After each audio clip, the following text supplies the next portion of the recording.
Sanders taking a shot, got him in! Room service, touchdown! Hunter! This is 365 Sports, powered by Sikkim365.com. Shedeur, again a broken tackle, and he can walk in, touchdown! Third of the first half for Cam Shedeur. 365 Sports is presented by IdealMRI.com. High-quality MRIs for $497 or less. IdealMRI.com. Your health is important, so is your budget. So now, obviously again, and Giddens, another huge hole. Giddens midfield and pushed out of bounds into Arizona State territory. 365 Sports is also brought to you by Texas Farm Bureau Insurance, protecting Texans since 1952. Carson Hansen in the backfield with Rocco Becht, who's finally going to go deep and got a man wide open. And on the way is Jalen Noel. Touchdown Cyclones on one play. 365 Sports is turbocharged by Unite Private Networks. Find out more at uniteprivatenetworks.com. Fafita looking for T-Mac across the middle. T-Mac, give him another 6. Now here's David Smoak, Paul Catalina, and Craig Smoak. And here we go on a Friday afternoon. Hope you've had a great day. Beautiful weather, at least around the Texas area where we are, maybe where you are. Probably like weather that you have in like Phoenix, Arizona. A little cool this morning, and then gorgeous temperatures, clear as it could be, and beautiful sunny skies. David Smoak with Paul Catalina and Craig Smoak. Andrew and Garrett running the motherships today here on 365 Sports. We'll have Grayson Grundhafer. We will also hear from Texas Tech football coach Joey Maguire. And then we'll also hear from Kyle Yeomans, DallasCowboys.com. The combine continues up in Indianapolis. Plus, we dissect on the same day of Joey Maguire, as Joey Maguire, the 2025 Texas Tech football schedule and Paul's top 5. So there were a couple of tweets coming out earlier today. You remember the story?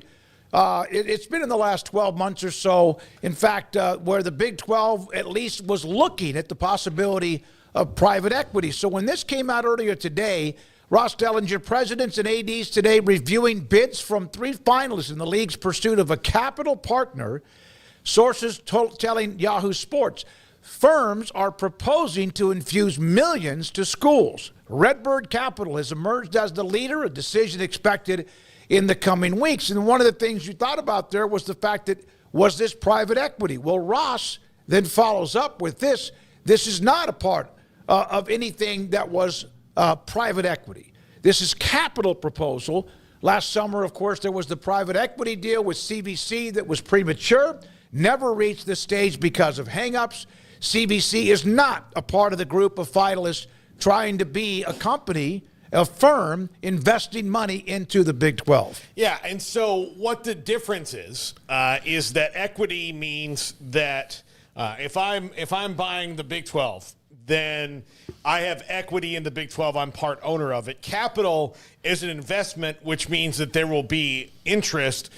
You know, some of the things say between 10 and 15%. I don't know where they get it, but there'll be, it's a credit card essentially for these conferences that they'll have to eventually pay back in all of that. So I'm interested to see what kind of cash infusion it is. So say Redbird gets the Big 12. How close does that get to the big 2 conferences as far as money-wise goes?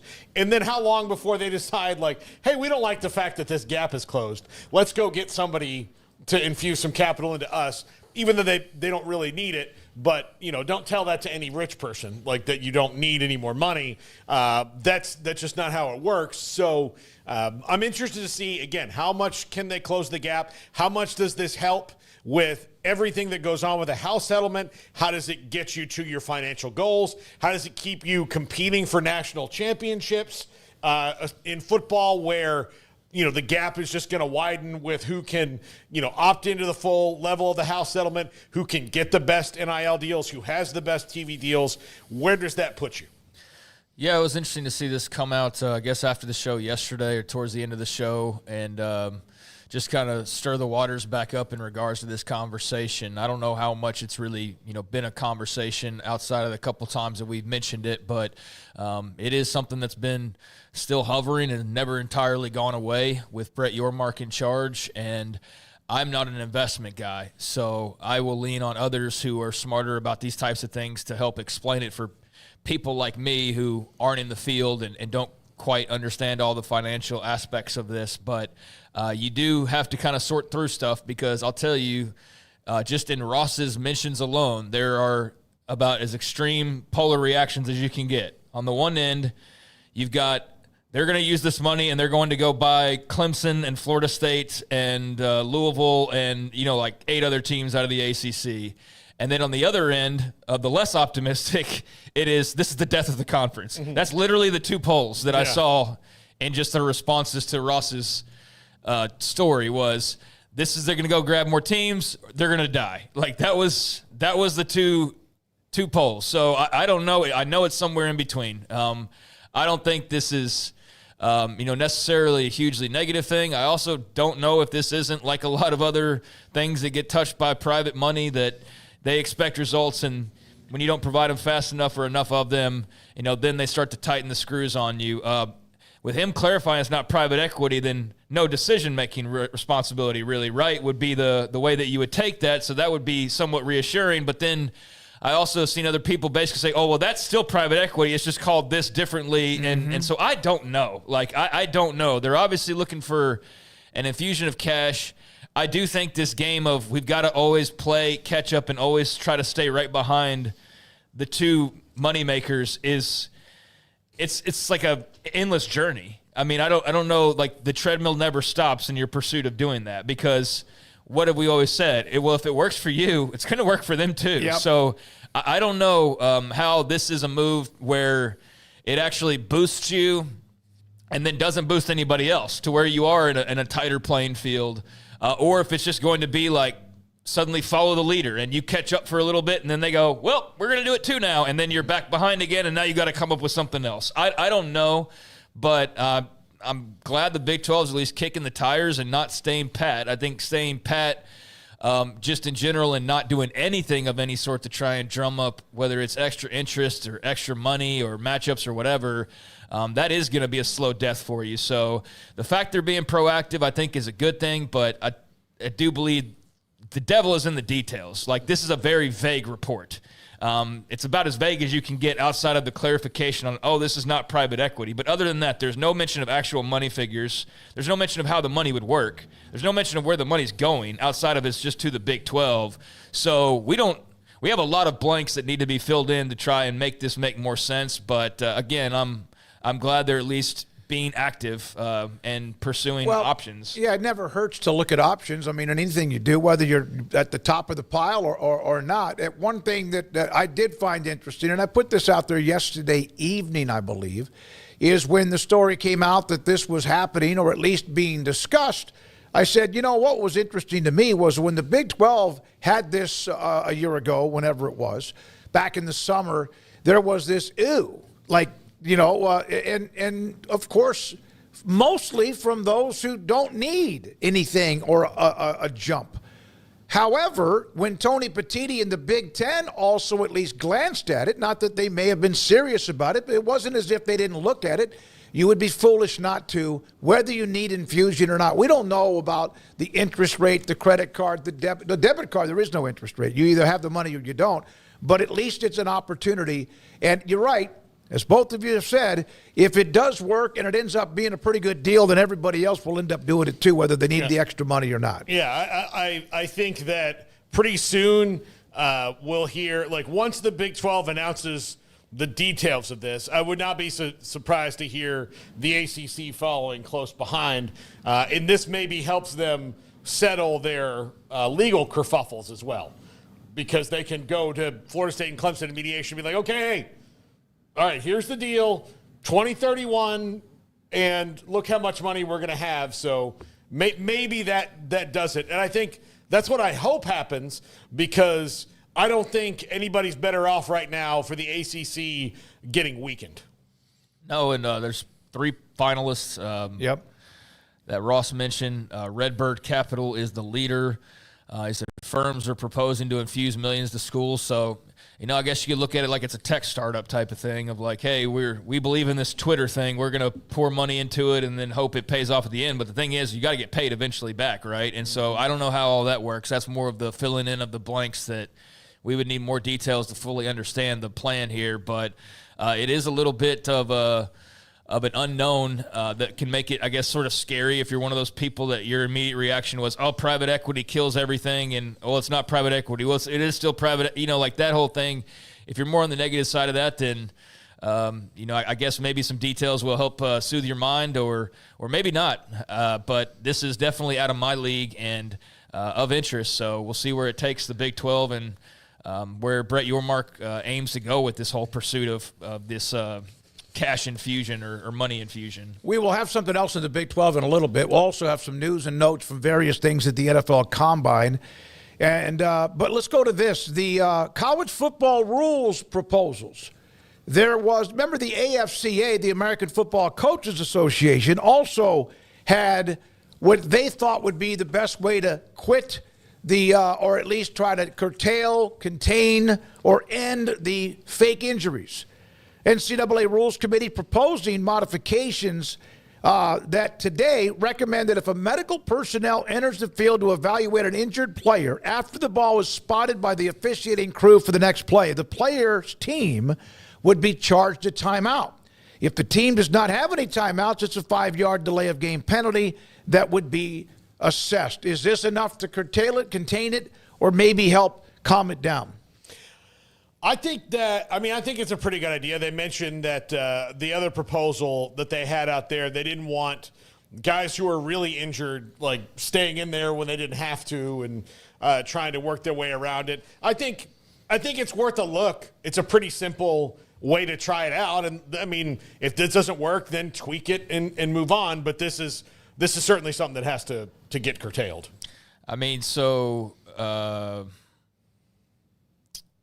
can't they just fake the injury before the ball is spotted? Well, that was the main thing that popped into my mind. And then I think most people have kind of had the same thought of like, well, then you just do it when the and again, this is a proposal, so it's got to be voted on. But yeah, that would be why not? Why not fall down knowing you're going to fall down anyway? Why would you not fall down as soon as the running back is? I think at least what this part of it takes out is, the coach on the sideline going, like giving the signal and somebody falling down once the ball's been spotted. But then they're going to have to plan out like, hey, by the way, we need the clock to stop and get a sub. So, just fall down after the play. Maybe it's a little harder to do it that way because you don't know if you're behind the play. Most of the time it's defensive linemen that do this because they're the ones that are right there on the ball. I don't know. But yes, Craig, you've certainly pointed out the hey, it's football. The loophole in it. It's college football. Coaches are going to find a way around it. Yeah, and it's not official. I mean, they got to still vote on this, but it does say in the write-up the determination that a player faked an injury to manipulate the rules could lead to the offending team's conference being notified. Oh, they're going to call your parents and tell them that you were late to class. Yeah. Oh, no.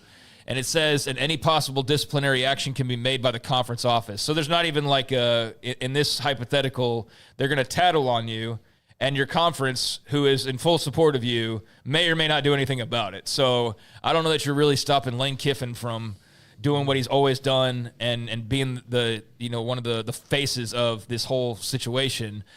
Kirby Smart did say the committee identified the time period after the ball has been spotted as the most egregious violations of the injury timeout rules, and addressing the issue this way, having a set time frame of when the game is stopped for an injured player should hopefully help curtail the strategy of having players fake injuries. So yeah, hopefully. But yeah, so I guess any injury after the ball is spotted will cost a timeout to discourage faking, but like as we said, you can just do it before that. If a defense has 12 players out for a play, I mean, he gets more into it. You got all sorts of rules there, but yeah, there's a lot of trying to figure some things out about the spot and 12 players in the field. I mean, there's a whole thread we could go through here, but yeah, on that in particular, I mean, there's not a rock strong solution that's just perfect. So, yeah, you got to do what you got to do. Here's from the chat room, and we always appreciate when we get into topics that, one, you might know more about than even we do as far as it gets into various parts. But Jayhawk Champ, I have personally benefited from private equity in my professional life, mostly from overseas PE, private equities. It does work.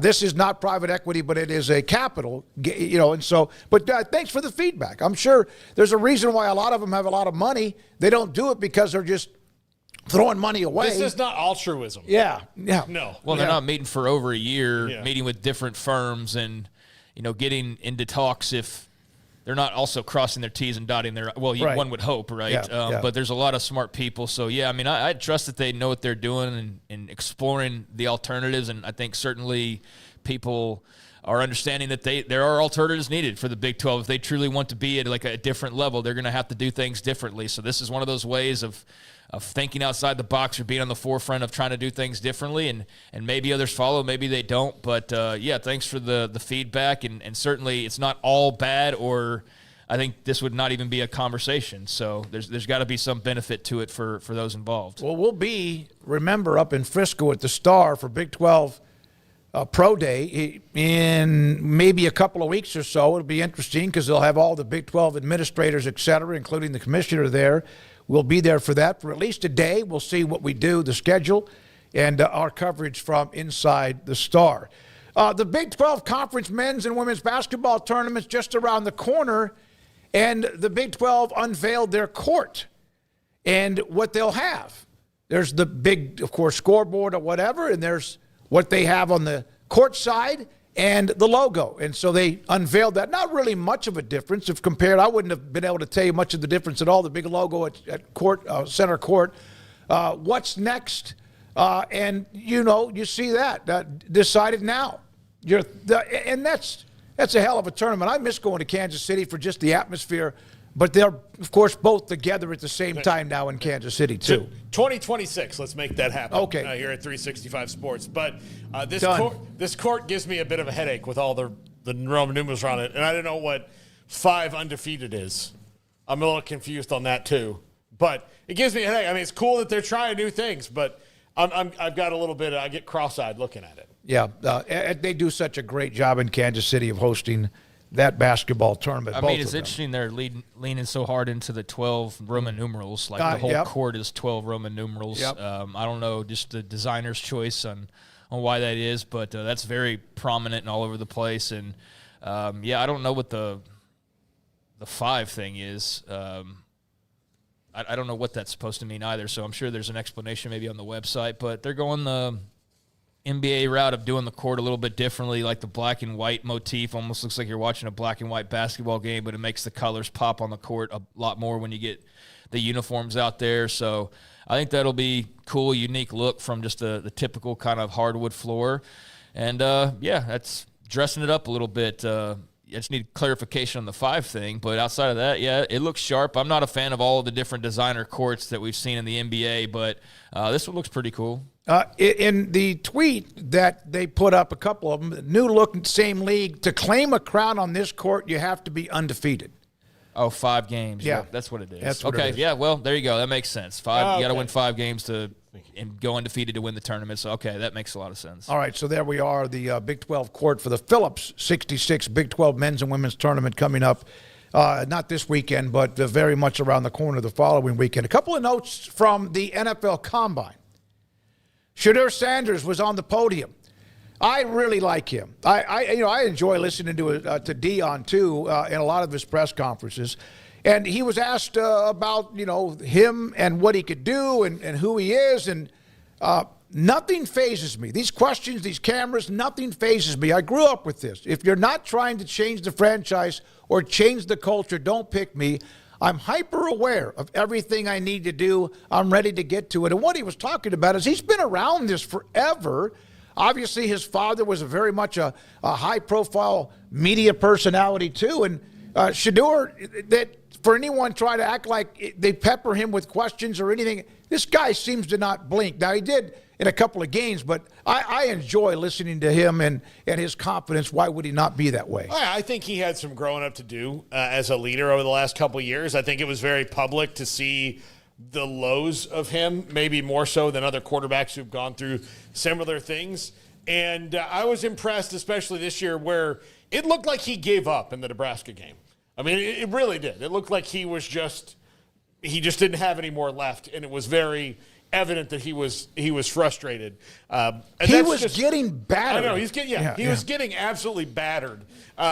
Also, I do want to make a note about some of the things that have been said about him, as they lead up to the draft by some of the draft nicks. But I like the confidence, and especially since you're trying to get drafted towards the top, like there is going to be a lot of people who ask you about changing the culture and doing all these things. And, there were guys like Peyton Manning who took it on in stride, and then Ryan Leaf who, we know very well, like had a kind of a breakdown in that. One of the things I've seen funny about him is that there's a lot of draft people saying, well, he took so many sacks in college, and that usually translates over to the NFL that you're going to take a lot of sacks. And yes, while I realize that's true, I don't think there's many quarterbacks that have played to the level that he has with an offensive line that was abjectly terrible for 2 years. Terrible for 2. Couldn't run block, could barely pass block. This was all him.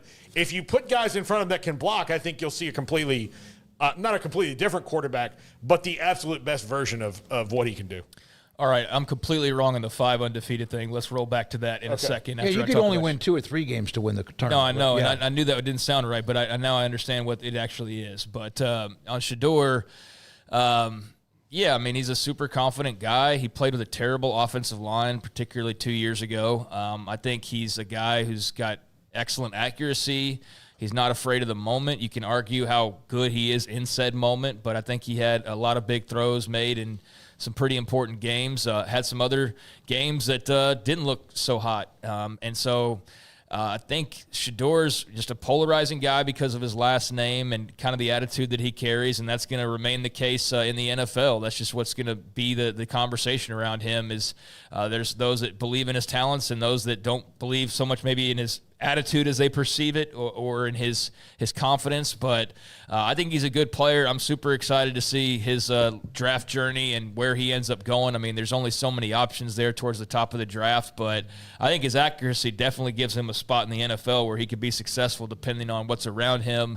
And, at the same time, there's going to be plenty of people rooting for his downfall. So that's just the kind of player and personality that he is. So whatever it is that you choose, whatever. But I'm somebody that's just definitely interested in seeing where he lands and how all that goes, because there are going to be big eyeballs on him. He's not going to be the first number 1 overall draft, or he's not going to be the first pick in the draft, the number 1 overall, but he's going to have as much attention as somebody who was. I mean, he'll only be a few spots later, but because of his profile and just his celebrity, if you will, it's going to feel like a number 1 pick rolled in to whatever franchise. And whether he ends up being Jaden Daniels or he ends up being Ryan Leaf, that's going to be up to Shedeur Sanders ultimately. Before you get to the 5 on the Big 12,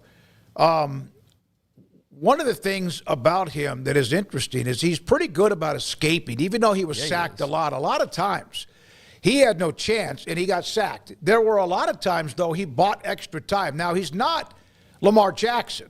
He's not Josh Allen for a lot of reasons, how big Josh Allen is, but he's not really someone that runs a lot. He runs for his life and seems to have the ability to extend a play, but not so much a dual-threat quarterback. No, he's not really a runner naturally. Just a guy that's going to take off like Lamar Jackson or Jaden Daniels or guys like that, but he can run a little bit. His escapability, though, is where his ability to use his feet, I think, is at its peak, though. He's good about evading, but he ate plenty of sacks there at Colorado, that's for sure. You would hope that whatever line he's about to play in front of is a lot better, and we can actually see maybe him not have so much on his shoulders. And, hey, maybe he'll have a running game. Maybe that'll be good for him, too. I don't know. But he certainly had a lot of the Colorado offense all in his hands, and I think in the NFL, depending on where he goes, it'll be really interesting to see kind of how they try to balance him out a little bit more or how they go about doing that. So, yeah, he's somebody I'm definitely interested in watching here over these next few weeks, although he's got a lot of people rooting against him. That's sure. And it's just like he does. He even mentioned that. He goes, you just must have an issue with the family, the name, or whatever. Yeah. Maybe even if it's because you don't like his father or whatever. But there were times that first year the first year at Colorado, they were unbeaten, had the wins against TCU, Nebraska, where they were flying high, and but they did turn two programs around. Jackson State was not good at all. Walter Payton's alma mater, and then what he did, despite how they finished the first year at Colorado, they still turned around. I mean, Colorado was there, like they were there, like some programs, they just happened to be there. Well, they had a shot to go to Arlington with a couple of weeks left, and they just completely threw up all over themselves and couldn't finish the job. So. They turned it around in year two and had a much better season. And I think, now the real interesting part begins for Colorado with no Shedeur, no Travis Hunter, and Dion still being there is great because some people predicted that he wouldn't even be there at this point. But he is, and he brings in Caden Salter and Julian Lewis. And, I think that's going to be really interesting as well. But I think Shedeur in part because he made the league more interesting for whatever you might have felt about him, whether you were a fan or a detractor, you watched Colorado probably more than you ever did before in part because you wanted to see him get sacked 12 times or you wanted to see him throw to all these great wide receivers 50 times a game. But, I enjoyed watching him, and I don't have a prediction on whether he'll be successful in the next level or not. I think a lot of that will have to do with wherever he goes initially. But he's definitely one of the more fascinating, I think, characters in this draft to follow along with. Travis Hunter appears to be kind of shy. He knows who he is. But by Shedeur Sanders, that's what I'm saying. By his standards, I'm shy. And also, is there a camera crew following around Shedeur in Tennessee or wherever he is? Like, is his brother there with the VHS camera? You wonder if he's going to stay in Colorado and be the social media guy with the Buffaloes. Yeah, I don't know. He's going to follow his brother. But I think that played into some of the. Some of the perception and just some of the kind of attitude and how people saw that was just all of the reality TV element that also accompanied them. Clearly, there will not be a Hard Knocks on the NFL this year. I don't know if you guys saw that or not. I saw what they're going to do. But we'll get to that later. Okay. He won't have to worry about that. But I want to get to the 5 undefeated thing. Yeah, go ahead and clear that up, and we'll get back to the combine. Yeah, it's apparently it's a brand. So I didn't know that. I didn't know it was like a clothing brand or something of some sort. Or a shoe brand, excuse me. But, yeah, that's the logo for that brand, Undefeated. And I don't know much about them. It looks like it's just like a shoe shop online. So I don't have much information on that because they're selling like Adidas on their store. But there also is their own brand, so maybe that's like crossover stuff. I'm not like 18 years old. Believe it or not, I know I look it. But I haven't kept up with brands. Like the brands that were popular in 1998 are the brands that are still popular to me, basically. Nike, like Adidas. I mean, the same ones. Yeah. So I don't know much about Undefeated, but now I see they've got their own clothing line. So that's a typical Brett Yormark fashion, kind of integrating fashion and pop culture and things like that. So that's what that logo is. So apologies for me just throwing something out there like, you got to win 5 games. I was just trying to make sense of it, but now obviously this makes sense because that's what it actually is. It's a clothing brand or lifestyle brand. So there you go. That's where the 5 undefeated comes from. That has nothing to do with the tournament outside of just being a sponsor. All right, let's go back to some of the. Thank you for clarifying that.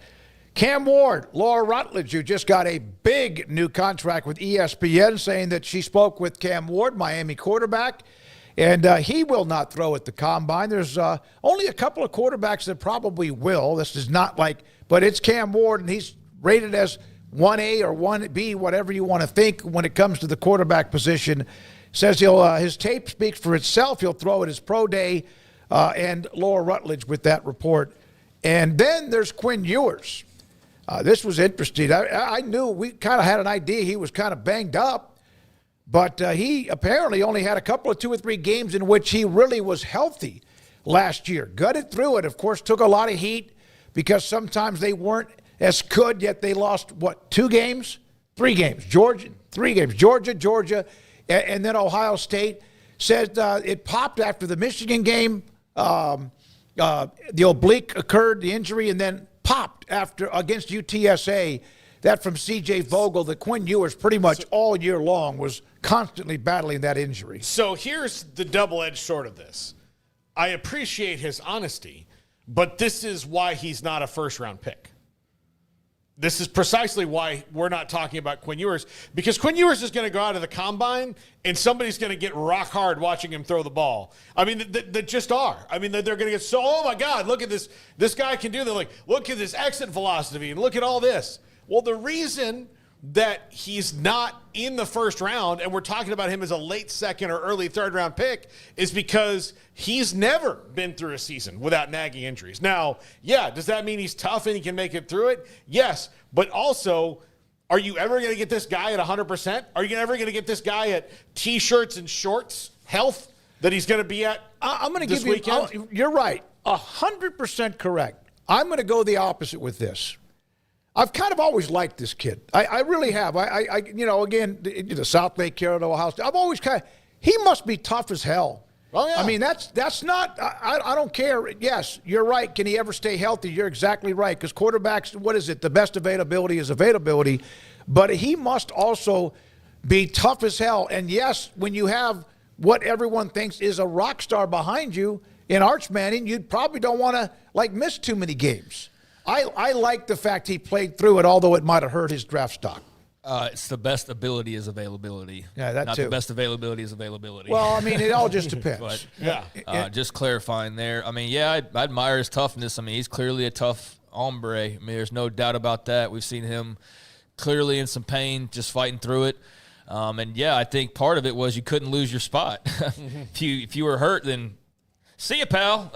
We'll be more than happy to usher in the Arch era right now. There's a guy named Manning. Yeah, I mean, Yeah. I think you're going to lose your spot if you missed more time. I mean, granted, he missed a couple of games and didn't lose his spot, but I do think that, yeah, if that had lingered on, especially in pursuit of a playoff, if you missed all of a sudden 4 or 5 games and you're just rolling with Arch, I don't think you put Quinn back in there as a starter, but you just missed a couple of them, then you can justify it.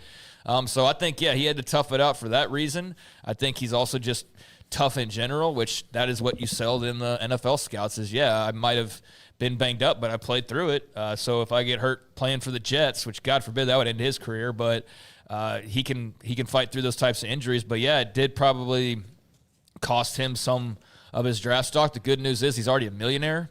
So I know that doesn't recoup all the money, but he seems like a guy who's content betting on himself, and he's not somebody that's just itching for the money, so he can go out there and still get drafted relatively high, make good money, and then go and stay healthy and have the type of career or the type of run that you think you're fully capable of making at 100%, and then go get a massive contract the second time around. That would, I guess, be the game plan for him, but he'll still get drafted relatively high. There's not a lot of great quarterbacks in this draft, and I do think that you watch him throw fully healthy, there's not many that spin it better than him. There's not many that throw a better ball than he does. He's got all the arm talent in the world. He can drop it in a lot of places not everybody else can. So I think that'll be plenty attractive, and you deal with the injury part of it. You just hope you can protect him a lot more. But I agree with you. It was easy to dislike him initially when he was the NIL poster child, and then you kind of get to know him a little bit and kind of see him. And that arrogance that sometimes comes with the territory of Texas that can turn you away if you're not a fan of theirs. I never really got that sense with him. I mean, he was definitely confident, but I never felt like it came across like arrogance. Ever. And so I appreciated that, because there is a difference. And there's been arrogance, with other players before there or at other places, and you can just sense it. I never got that sense with him. So yeah, I'm not I guess a huge fan of Quinn Ewers, I would say, but yeah, I'm rooting for the guy. He seems like a good dude, and good luck to him. But another one that you thought maybe a couple years ago is going to be the number 1 overall pick in the draft, and now we're talking about, is he a first rounder? When is he actually going to go in the draft? So yeah, he's an interesting story too. Isaiah Bond, Alabama to Texas, ended up with 34 catches, averaged 16 yards per catch at UT. Was banged up. Had just 1 catch in the loss to Ohio State, did not play against Arizona State, had 1 catch against Georgia in the SEC championship game, and none against A&M in that 17-7 win. So he really had a couple of games early, one 100-yard game, but the dude is explosive. And remember, it was just last year, a guy named Xavier Worthy broke the record for the 40s. Isaiah Bond says that's what he plans to run. a 4.20. It's one thing to say it. You got to do it. And then possibly a 4.1 from Clarence Hill, who had that quote from Isaiah Bond. Speaking of Texas arrogance, what's up, Chill? Hey, God Almighty, I don't remember if I ever really ran a true 40, but I wouldn't even know what to do with myself if I had any speed. No, that's loving, and y'all understand completely where I'm coming from with that. But he's a huge Texas fan to the point of what I'm talking about there. But You know what? The one thing I'm glad I don't have to deal with it now because they're good again. But every Sunday during Texas's descent into madness in football. Every other Sunday, half the Sundays a year, I got to go in and look Chill in the face and be like, "What's going on, buddy?" Yeah. And he always wore a Texas hat. Watch the meltdown. Yeah. And then watch Jock Taylor just lightly needle. No, not lightly. I mean, look, here's the thing. It starts out with a light needling, and then he just ratchets it up. Yeah.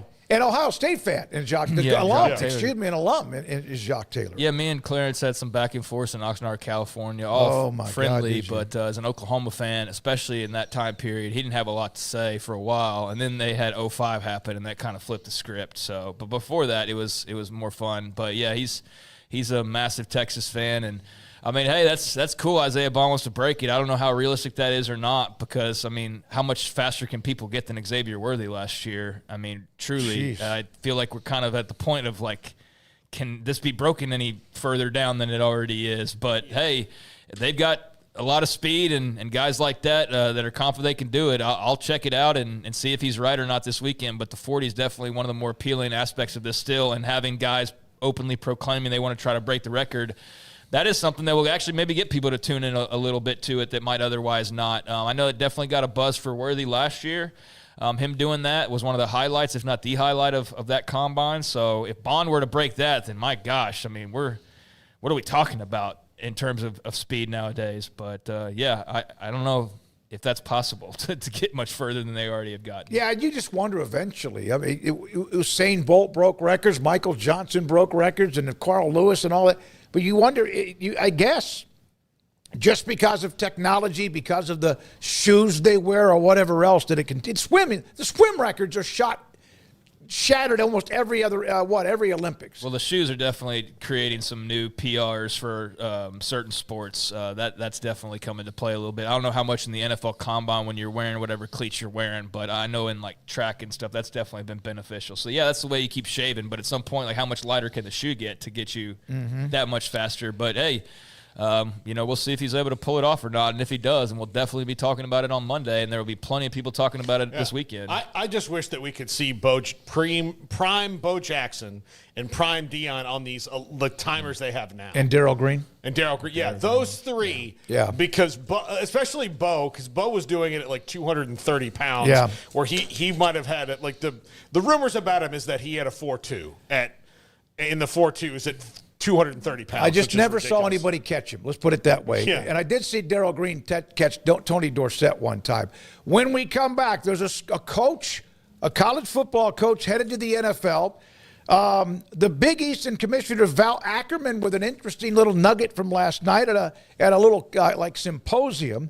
A&M getting more money for their broadcast rights. And the new Hard Knocks, we'll talk about that. And we need to bring that up too. So that and much more. We hope you've had a great day. We'll take you up until 6 o'clock today.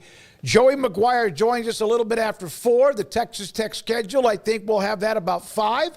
Paul Catalina with Kyle Yeomans on the Cowboys in the NFL Combine at 5:25. And we have a lot more to get to, including his top 5. We appreciate your time, and this is 365 Sports.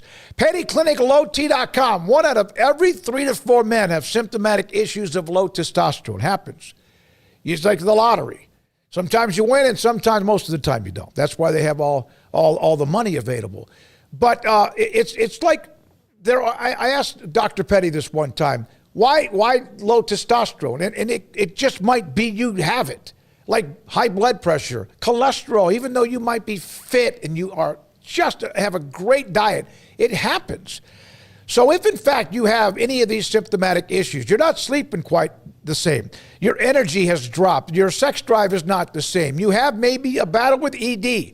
all of that, your focus. Oh, my goodness. It just all is happening at once, or a little bit of that. If it is, contact pettycliniclot.com. Tell them I sent you. They will set you up to get your blood work and get that appointment for you. They get the results. They'll take care of that appointment, get the results. And if your testosterone level is too low, Dr. Petty can increase it with options to help you become the high-performance man you want to be, need to be, used to be at pettycliniclot.com. Month at Allen Samuels in Waco. Right now, drive home a 2025 Ram 1500 Laramie Crew Cab or Ram Lone Star Crew Cab, both with massive $15,000 off MSRP. Looking for unbeatable value? Drive home a Ram 1500 Tradesman Quad Cab starting at just $35,995, or upgrade to a Tradesman Crew Cab for only $37,995. These deals won't last long. Hurry to Allen Samuels today. Come by. Let's be friends.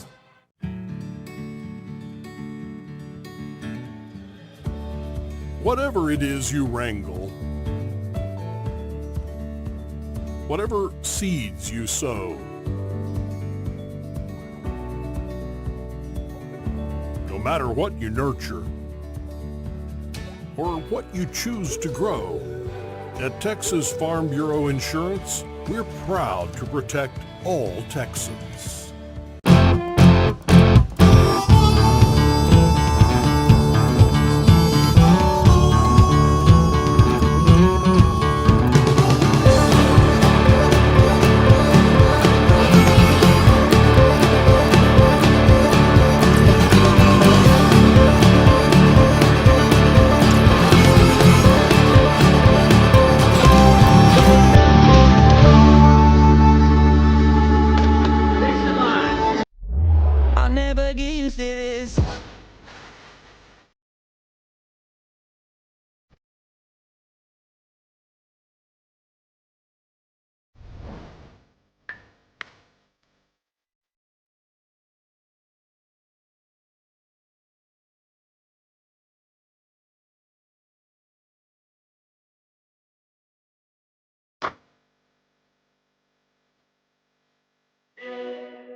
If you want quality and personalized service for all your air conditioning and heating needs, call Tradesman Services. They're a family-owned and operated company that has served Texans for over 30 years. Tradesman offers maintenance plans starting at just $12 per month and a free service call for all new customers. They're also experts in geothermal design, installation, and service. Visit them online at coolingwaco.com.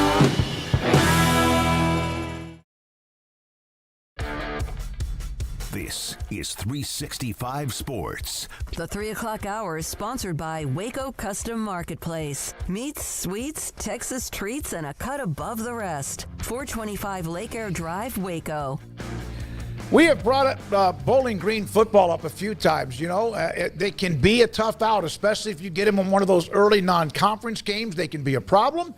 They are now looking for a new head coach, Scott Loeffler, leaving Bowling Green, get to the NFL to be a part of the Philadelphia Eagles. A head coach becoming now a part of an NFL team. Yeah, and they can join all the other schools in March that are looking for a head coach, which is none of them. This is not convenient for Bowling Green, who's had a fantastic offense the last few years. And you saw it every time they played. Like this year especially, Penn State and A&M, they took both of those teams down to the wire. And this is a huge loss for them, especially right now. This is probably a promote from within thing, you would think, because you're probably not going to get somebody that's going to come right now. I mean, unless it's an upgrade for them. But yeah, good for the Eagles in hiring a guy who's really good offensive mind, but sucks for Bowling Green, who's got to figure who their coach is going to be. Played at Michigan. He's been in the NFL one time prior to that, Craig. He was a quarterback's coach with the Lions. He has been around a lot of different programs, some big boy programs too, throughout his coaching career. Yeah, and basic reaction that I saw was people thankful for his time at Bowling Green. They had moderate success, had a couple of big wins. Also had some disappointing conference play as well mixed in there. But overall, I think a guy that the people are excited for, although a bit maybe annoyed by the timing of it. I think it is a bit of a pinch that you're putting Bowling Green into, but I'm sure they'll navigate it. And, even if it is just looking inside their own doors, I'm not sure the leading candidate would be there, but you certainly understand it from his perspective. I mean, maybe the timing is what it is because this job wasn't open until now because the Eagles were playing and winning the Super Bowl. So you didn't have the opportunity to go and accept it and give Bowling Green 2 months of heads up time. Or maybe you did, and you just said, shh until, March, basically. But either way, yeah, that's another guy jumping from college to the pros. I don't think there's been a pattern developed that shows you there's a leaky faucet or anything. I think it's just the natural progression of guys going to the NFL, guys going to college, and that's just is going to be a cycle, but nothing like we thought maybe a year or two ago of the dam's burst and our college coaches are ditching the game to run away from NIL and all of these other things. That doesn't appear to be the case here. It's just a great opportunity to go coach the Super Bowl champions and Jalen Hurts. So definitely get it from his perspective. He's just 50 years old. So, yeah, good luck to him. That's got to be an exciting opportunity. And, see what Bowling Green does in response to that. Yeah, he's been at Auburn, Michigan, Florida, Virginia Tech, Boston College, elsewhere, including, of course, at Bowling Green. And I don't know who will be available for them, but this does start the clock. 1 month of the transfer portal for Bowling Green players because their coaches left. So you do have that now opens up. Obviously, if that would have happened last year, then Harold Fannin Jr. would be getting an insane amount of phone calls right now to jump ship, especially with this new window. But, they lost some talented players, but those guys still on the team will, I guess, now have that window open up for them. In fact, you mentioned Fannin. I was watching the NFL Network earlier today or whatever, Good Morning Football. It just happened to be on my screen, and they were talking about Harold Fannin Jr. quite a bit today during part of one of their segments. Val Ackerman, we brought this up when the Rick Pitino, Mike Krzyzewski were discussing that the ACC and the Big East should look at a merger. Val Ackerman saying that, hey, watch this. The Division I universities to drop out of participating in the revenue sharing within the next year because of the money, the commitment, and much more. She said that in a conference yesterday. Ross Dellinger, who, again, never sleeps, and that was an interesting note. And I would not be surprised out of the 130 or so FBS schools if, let's say, 3 to 5 of them just say, we can't keep up. Might need to hang on to this graphic maybe. Do we have Grayson over there? Okay. Yeah, Garrett, can you just bring that back a little bit later? Yeah, we'll do that. All right, Grayson Grundhafer, welcome back, Grayson. We appreciate your time. Sikkim365.com, recruiting analyst, and also loves analyzing football and men's basketball. Grayson, thank you very much. So we are not far away from eventually a lot of teams getting into their spring. There are still visits. There are still this and that. Where are we on the calendar of what coaches are doing as far as still getting putting out offers and visits? Right. So offers are still going out right now. That's a continual process, but obviously the dead period is still going on right now. That's going to end here soon as we, enter into March. That's when guys are going to be able to get on college campuses and go start the spring practices, go see campus in the spring for a visit. I would say you're probably going to see Baylor start to become the most active as far as visits on campus goes once they start spring ball, which we don't have a specific date yet, but typically it's kind of around that, March 18th to March 21st, somewhere in there is usually when spring ball starts. And then, of course, it ends towards the end of April. So I think during that time period right there is where you're going to see a lot more visits, a lot more opportunities for guys to get on campus, see campus, and also, for the Baylor staff to continue evaluating guys and evaluate who the priorities are as things kind of trend into this summer, of course, when official visits actually happen.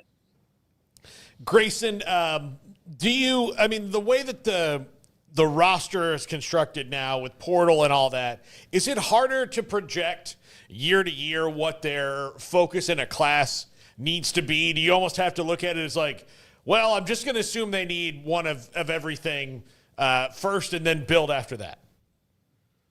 Sometimes. I think it varies on the position, right? I mean, you kind of look around the roster and it's pretty clear that, regardless of how well they recruit the wide receiver position, they're probably going to have room for at least one transfer going into next year because they're about to lose a whole bunch of seniors and don't have a a foundation really in that junior class. You're going to be relying on a lot of young guys mixed and matched with, an older guy or two that you go and add from the transfer portal. But then you go look at the running back position, and it's like they're not going to have to take a transfer there for years because they're just loading up there with guys through the high school recruiting pipeline. And I think that's pretty smart because that's a position that typically, guys can come in as true freshmen and be really good at the running back position. It's very different than some others. So I think you're kind of clearly seeing the positions that they really would like to address through high school recruiting only. And then also you'll get to see some positions that, it's very clear there's going to be a mixture coming in the near future. But I would say, I think that as we've gone, kind of through this time period where the transfer portal becomes bigger and bigger, I still think people kind of forget how important the high school recruiting is. And I think you can also see clearly on the roster positions that they do have to address and that they do have to build depth and, kind of have this pipeline of young talent that's developing, even if they are going to attack the transfer portal to bring in some older guys as well to mix with that. What do you think an early theme for this offseason is? Or if you had to guess from Dave Aranda when he talks in a couple weeks and he gets inevitably asked about what the theme is, what do you think that'll be? I think that a big part of that's probably going to be just kind of building on what they did towards the end of last year. I think one thing that, is something that I think does provide caution for Baylor fans was kind of how that 2022 season played out after such a good 2021 season. And kind of the comments made by Dave Aranda during that time period, it really, you kind of got this feeling that everyone got a little too comfortable after that really successful 2021 season. And I think making sure that doesn't happen again is at the forefront, even though this team, went 8-5 last year. It's not like they won the Big 12, but there was this feeling of, overwhelming kind of joy and success towards the end of the year, and just making sure it's more about building off of that and trying to actually achieve the things that you want to accomplish as a team, from a college football playoff berth to a Big 12 championship, all of those things, making sure that you're doing the things that can actually get you there, and making sure that you're not having complacency and not having guys that, are just happy with the success they had last year. And I'm pretty sure that Dave Aranda is making that a major priority this offseason, and especially this spring, where you're trying to bring in a lot of new guys, but also develop the guys on your roster and make sure that you're just kind of building instead of rebuilding. Grayson, one of the things that Dave Aranda's tenure, the first year, 2-7, then the best team ever as far as record and what they did winning the Sugar Bowl. Then they went back when they fell apart in 23 was a disaster, and then last year was kind of a roller coaster. How important would it be for him just to have something that's just calm, 9-3, 8-4, whatever it might be? People are going to want more than that, but just something that just isn't such an up and down kind of I guess you could say, roller coaster ride. It's extremely important. And I think it's something where you look at the schedule and you go, man, this team could start off slow. Like there's a path to that. I'm not saying that Baylor is going to, but you're facing an Auburn program that is clearly trying to change the culture there, and they're investing to be good. SMU, of course, as we saw last year, was a college football playoff team. Arizona State won the Big 12 last year. We're in the college football playoff. They just have a lot of really tough matchups, and so you could see them potentially get off to a slow start, and then the sirens and the alarming starts happening. And I do think I'm with you, though.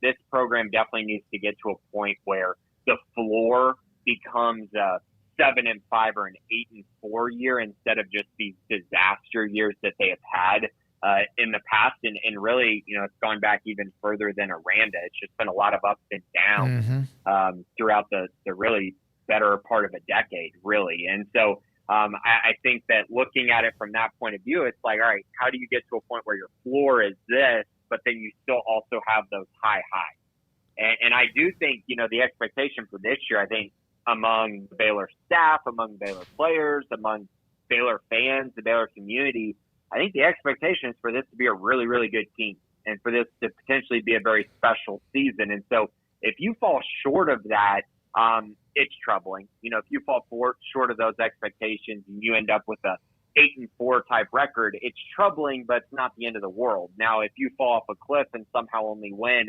5 or 6 games, then that's a really big problem and something they definitely need to avoid. So I do think, to your point, I think it does make a lot of sense to bring that up as far as stability goes. But I also think the expectation of those high highs is still there as well. And I do think there's a path to that this year with this team and kind of the expectation.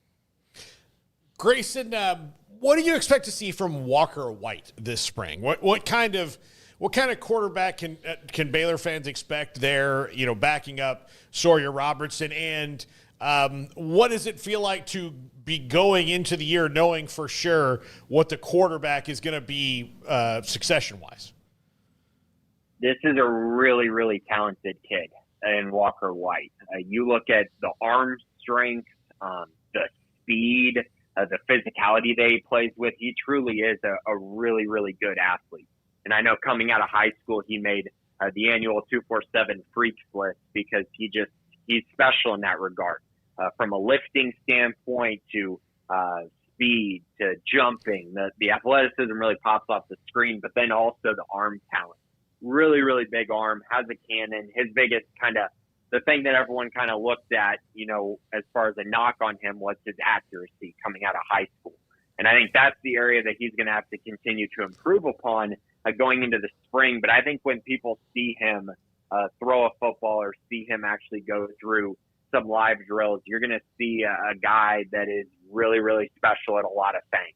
And I think it's going to really jump off the kind of field to a lot of people. And I think that's why Baylor took the chance on him. And potentially you have the quarterback of the future with him going forward. Now, he does need development. He does need some time to develop, which obviously Sawyer Robertson is going to give him this year, as he's going to be the backup most likely, or at least competing for that backup role. But I do think there are some special intangibles there. I think he's going to end up being a really good leader for this football team as well as a very good player. I'm pretty excited about his addition. At least I was when they were able to land him. And I think he's going to be a guy that Baylor fans get really excited about because he was obviously a very highly rated recruit. And for the reasons that I mentioned, just a lot of attributes that really jump off the tape when you watch him play.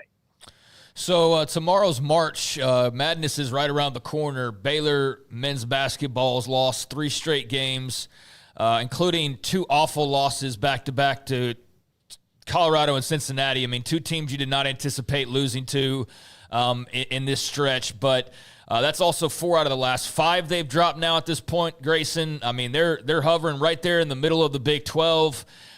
It's looking a little dicey, man, in terms of where they find themselves. How do you feel about where they sit entering this weekend and getting ready to go down this home stretch of these final 3 regular season games, starting with Oklahoma State tomorrow at home?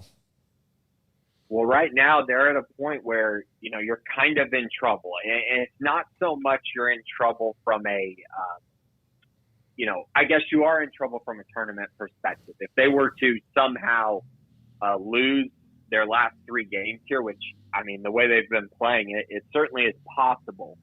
If they lose their last 3, I think they're going to be on the outside looking in when it comes to the NCAA tournament. And that's just the simple reality of it. If they go to the Big 12 tournament and lose that game as well, and you lose 4 straight games to end your season, you're definitely out of the NCAA tournament in my eyes. So then it comes back to the question of, okay, so what do they need to do to get in?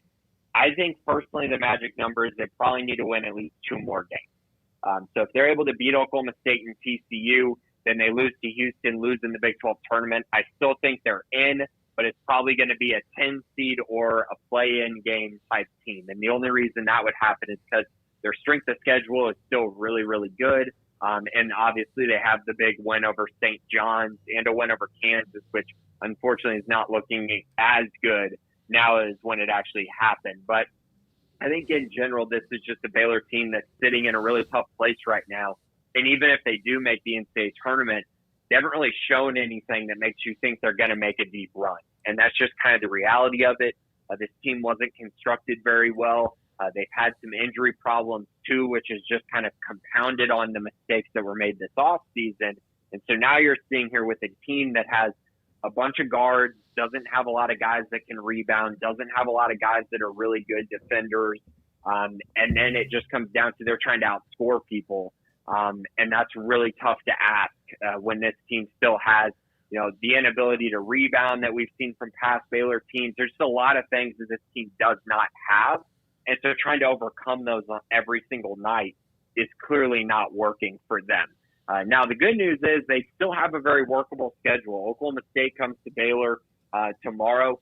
That should be a game that Baylor wins, even though Oklahoma State's coming off a big win, their biggest win of the season over Iowa State this week. And then Baylor goes to TCU, a team that beat them earlier in the season in a pretty big upset for Baylor there at Foster Pavilion. So a nice couple game opportunity for Baylor to get back in the win column, potentially cement itself in the NCAA tournament. But if they don't get it done in one of these two games and then they lose to Houston, then it's going to kind of be setting up for them to actually have to win that first game in the Big 12 tournament just to get in to the NCAA tournament. So that's kind of where they're sitting right now. It's been a really, really tough season. I think any Baylor fan would probably say it's been a very disappointing season. I also think it's a season that will probably readjust things for Scott Drew and the staff as far as the guys that they recruit, how they utilize NIL, and really just how they attack building a roster in the future. Thank you very much, Grayson. Appreciate your time. It's amazing to me, and I don't know the percentage of how many minutes that they've played, especially in the Big 12 conference games. It always seems like they're behind.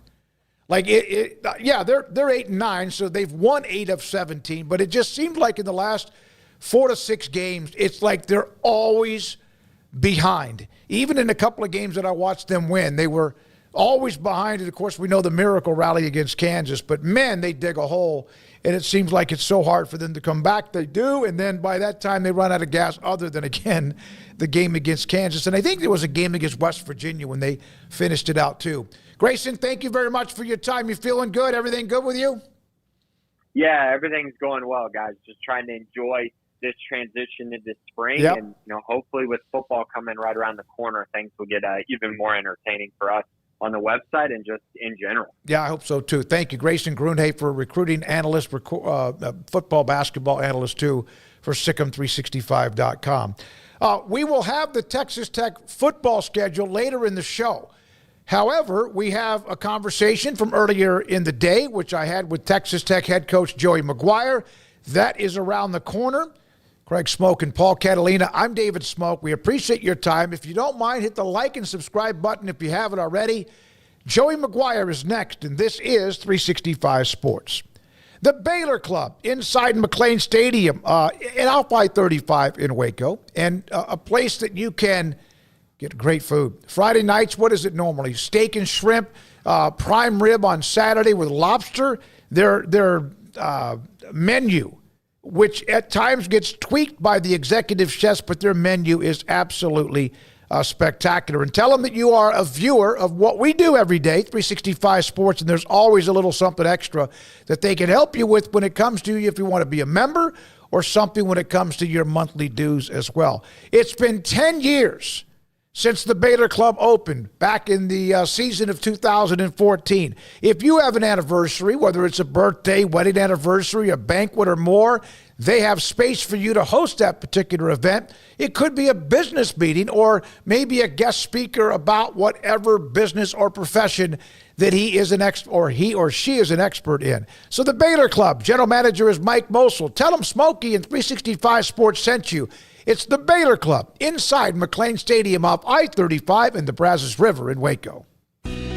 Let Camille Johnson Realtors guide you seamlessly through the process of buying your dream home or selling your current one. Commercial, farm and ranch, or residential, Camille Johnson Realtors can smoothly and successfully lead you through any transaction. With a team of 28 experienced agents who are excited about serving you, Camille Johnson Realtors services the entire greater Waco area. If you're in the market to buy or sell, contact Camille Johnson Realtors, 104 Midway Center in Woodway, or find them online at www.camillejohnson.com. Camille Johnson Realtors, elegant, charming, warm, welcome home.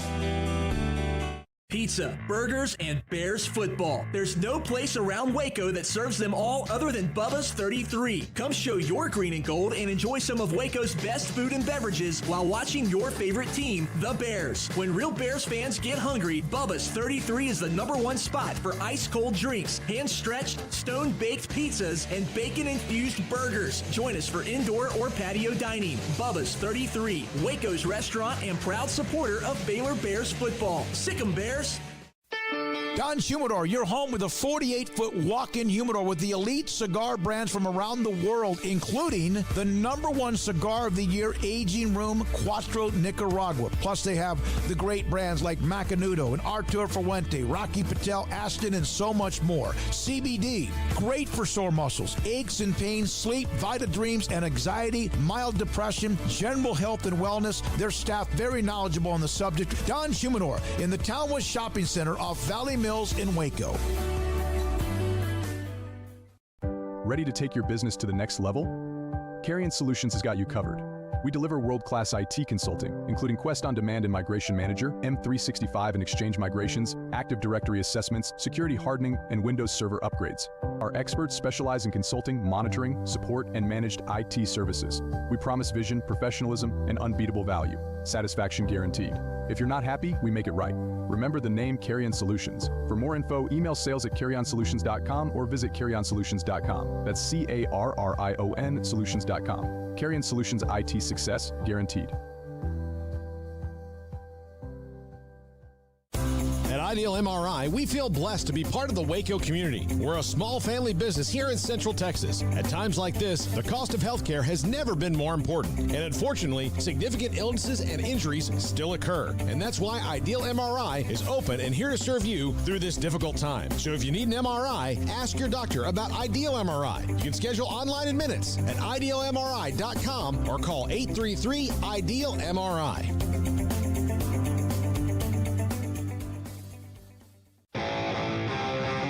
This is 365 Sports. Text us at 254-339-1122.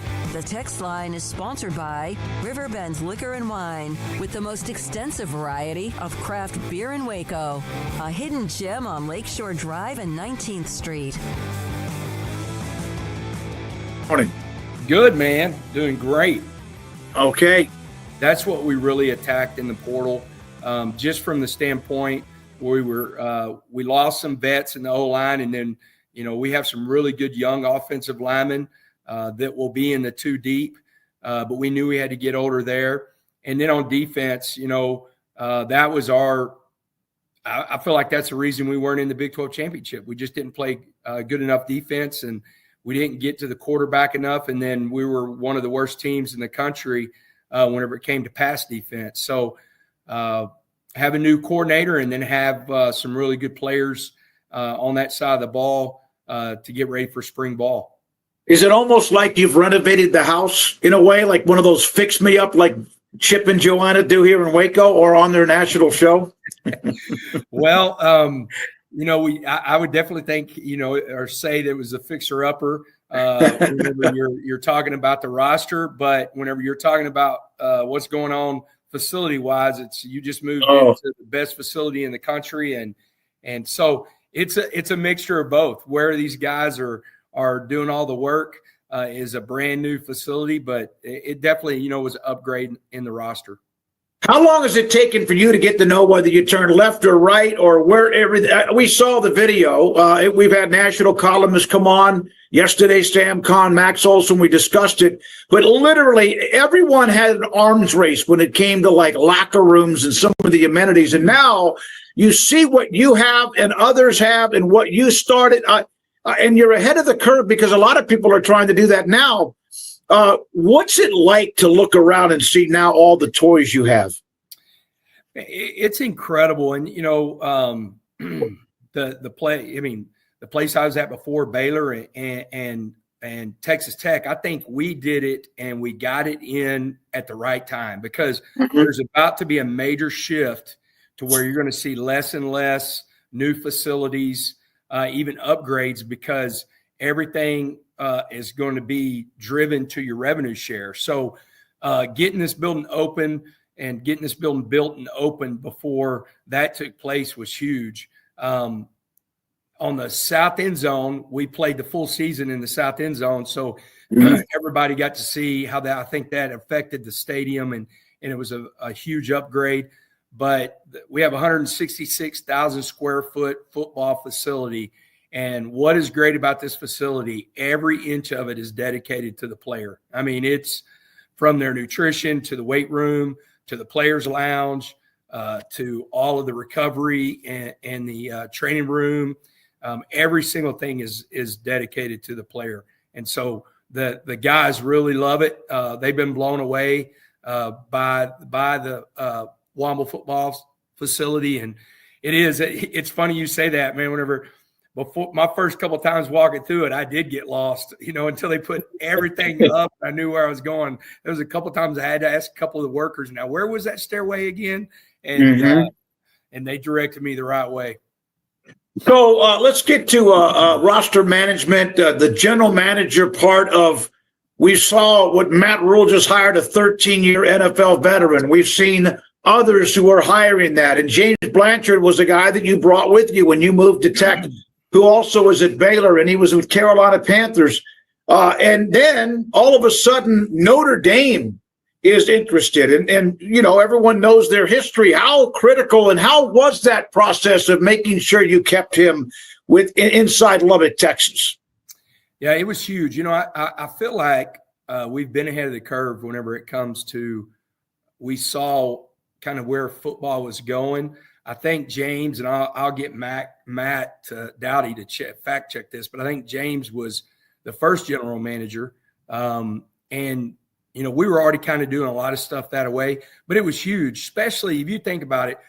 He was so pivotal in putting together our seniors high school recruiting class. And then he was so pivotal in the transfer portal class. And so the one thing I told him, and it helped a lot that his family's really happy here. But I said, man, this is not the time to leave. Like, we really have this roster where we feel like we want it and where we can do really good things next year. And you don't want to be somewhere else when that happens and regret that you left right in the middle of what you created can really take place and have a phenomenal year. And so USC's come after him, 2 years in a row. They were a little bit easier to fight off just from, you're talking about living in California and the amount of money it's going to take to live there and the versus living in Lubbock, Texas. South Bend is really equal to living in Lubbock, Texas. So the money that they were offering him was significant, but I think at the end of the day, he wants to do the same thing I want to do. We want to do something here that hasn't been done. And he was that was one of the biggest off-season retention, like you said, retaining players. Retaining him as a general manager was huge for us.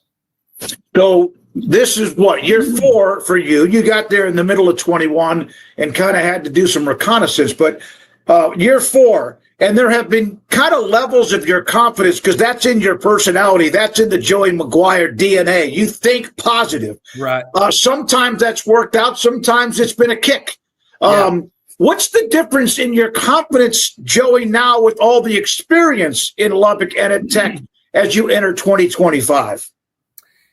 Man, it's funny. I do.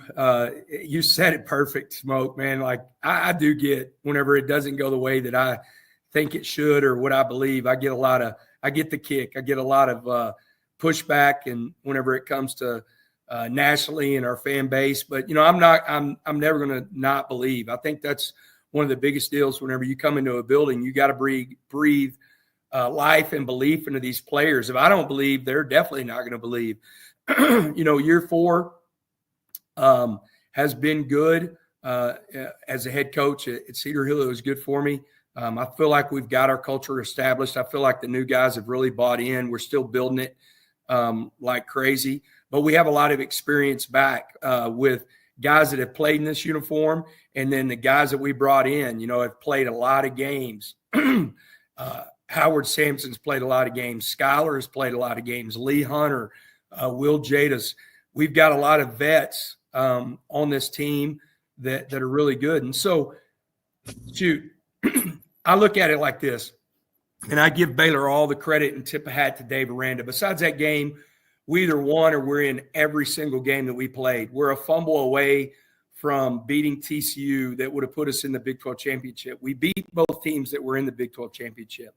And so we're right there knocking on the door. Now we got to kick that door open, and we feel like we have some really good pieces to do that. There is a lot of positive energy in this building, and spring football is going to be huge for us. We start in a week and a half, and I'm really excited. But I'm always going to be excited. You know me. Yeah. I've been around me for a long time, man. I believe in what we do, and you know, I'm not going to back off of what we believe in or our goals, you know, and that's to get to AT&T there in Dallas, not Jones AT&T, but AT&T in Dallas, and play in the Big 12 championship. No, is there going to be a point now with all the way the scholarships are handled and all that? Is there going to be a point in college football where players are cut from a roster? Because if you have too much and you can only have so many, is that kind of the next step? No, it's going to happen before the first. You've got to declare your 105 before you play your first game. Mm-hmm. And so, you know, like this past year, we were at 123.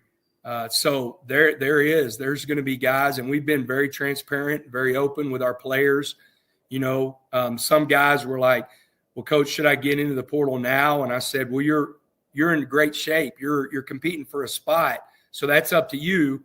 But there's another portal in April, and you're going to see guys that maybe felt like they are not in the 105. And then you're going to see some guys, you know, for instance, that go all the way through the summer and they're very close to graduating, and they're like, coach, I want to graduate from Texas Tech. And so they might be guys that are right there on the bubble whenever we play that first game. And so we'll see with that. But that's the very first game. You've got to be at 105. And I imagine everybody in the country is over that whenever you talk about the guys you signed from your high school class and the guys you have on your roster. So there's going to be some guys cut. You have your spring and March 10th it starts. You have your spring games. Some are not. That's kind of another trend. We had Chris Kleiman on last summer in Vegas at Big 12 Media Days, and he mentioned something about going to more of an OTA, almost like a lot of things in college football, a pro style of maybe even a summer. You guys do a lot of stuff during the summer anyway, but an OTA type of workout and changing the schedule because of the portal. What are your thoughts about what you'd like to see? Oh, I love spring football. You know, I think it's the purest form of football. You're not getting ready for anybody. You're teaching your fundamentals. I think it's also far enough away to where you can be really physical. I think there's a reason that you're seeing more and more and more NFL players get hurt early in the season is because they haven't had the contact that they used to have, you know, and so I don't want to shy away from that. We're going to have a spring game. The difference, you know, where everybody's going, well, the tampering and we're not going to have a spring game. We're going to have a spring game. We're just not going to televise it, you know? And so Red Raiders, excuse me. That's okay. Red Raiders that want to come watch us, man, they can come to Lubbock, Texas. I know, you know, all the fans here in Lubbock will be at the spring game, and we're going to have a spring game. We'll draft it like we did last year. Our guys loved it. And one reason we're doing that is we don't have that's going to be our third scrimmage. And so that'll still be a live tackling besides the quarterback, because the one weekend we do our clinic, our football clinic, we practice that weekend. I don't want a bunch of high school coaches to come out here and watch us scrimmage. I want them to see us practice. And so that takes away one of our Saturdays. So we'll use the Saturday, this spring game, and we'll tee it up and get after each other. And you know, I think it'll be a good event, but we just won't televise it. So that takes away from everybody seeing some of our young guys that maybe an agent would be shopping around, because, you know, that's where the tampering's coming from, is guys that have agents. Yeah, it to me is so much has changed since COVID, including sometimes I wonder if some guys got 2 or 3 years of extra COVID years, but I kind of joking there. But you mentioned quarterback Baron Morton, rehab, tough as nails. You've had the issues of quarterback injuries, of course. A lot of people do, but where is he right now, in your opinion? He's in great shape. He actually he flies to California on the 3rd for his checkup, but he's got full mobility. We expect him – he won't go through any spring football, but we expect him to start his throwing progression during spring. It'll probably be more like right around the 1st of April. But he feels great. He looks great. He's got full mobility. And this gives us – he's played a lot of football. So this gives our young quarterback, Will Hammond, he'll get all the first-team reps. We've got a young man out of the portal, Mitch Griffin, who was at Wake Forest. He's been very, very impressive during football school. I'm really excited about him. And so it's going to give some of our younger guys get a lot of reps. But Barron's in great shape, man. I feel really good where he's at.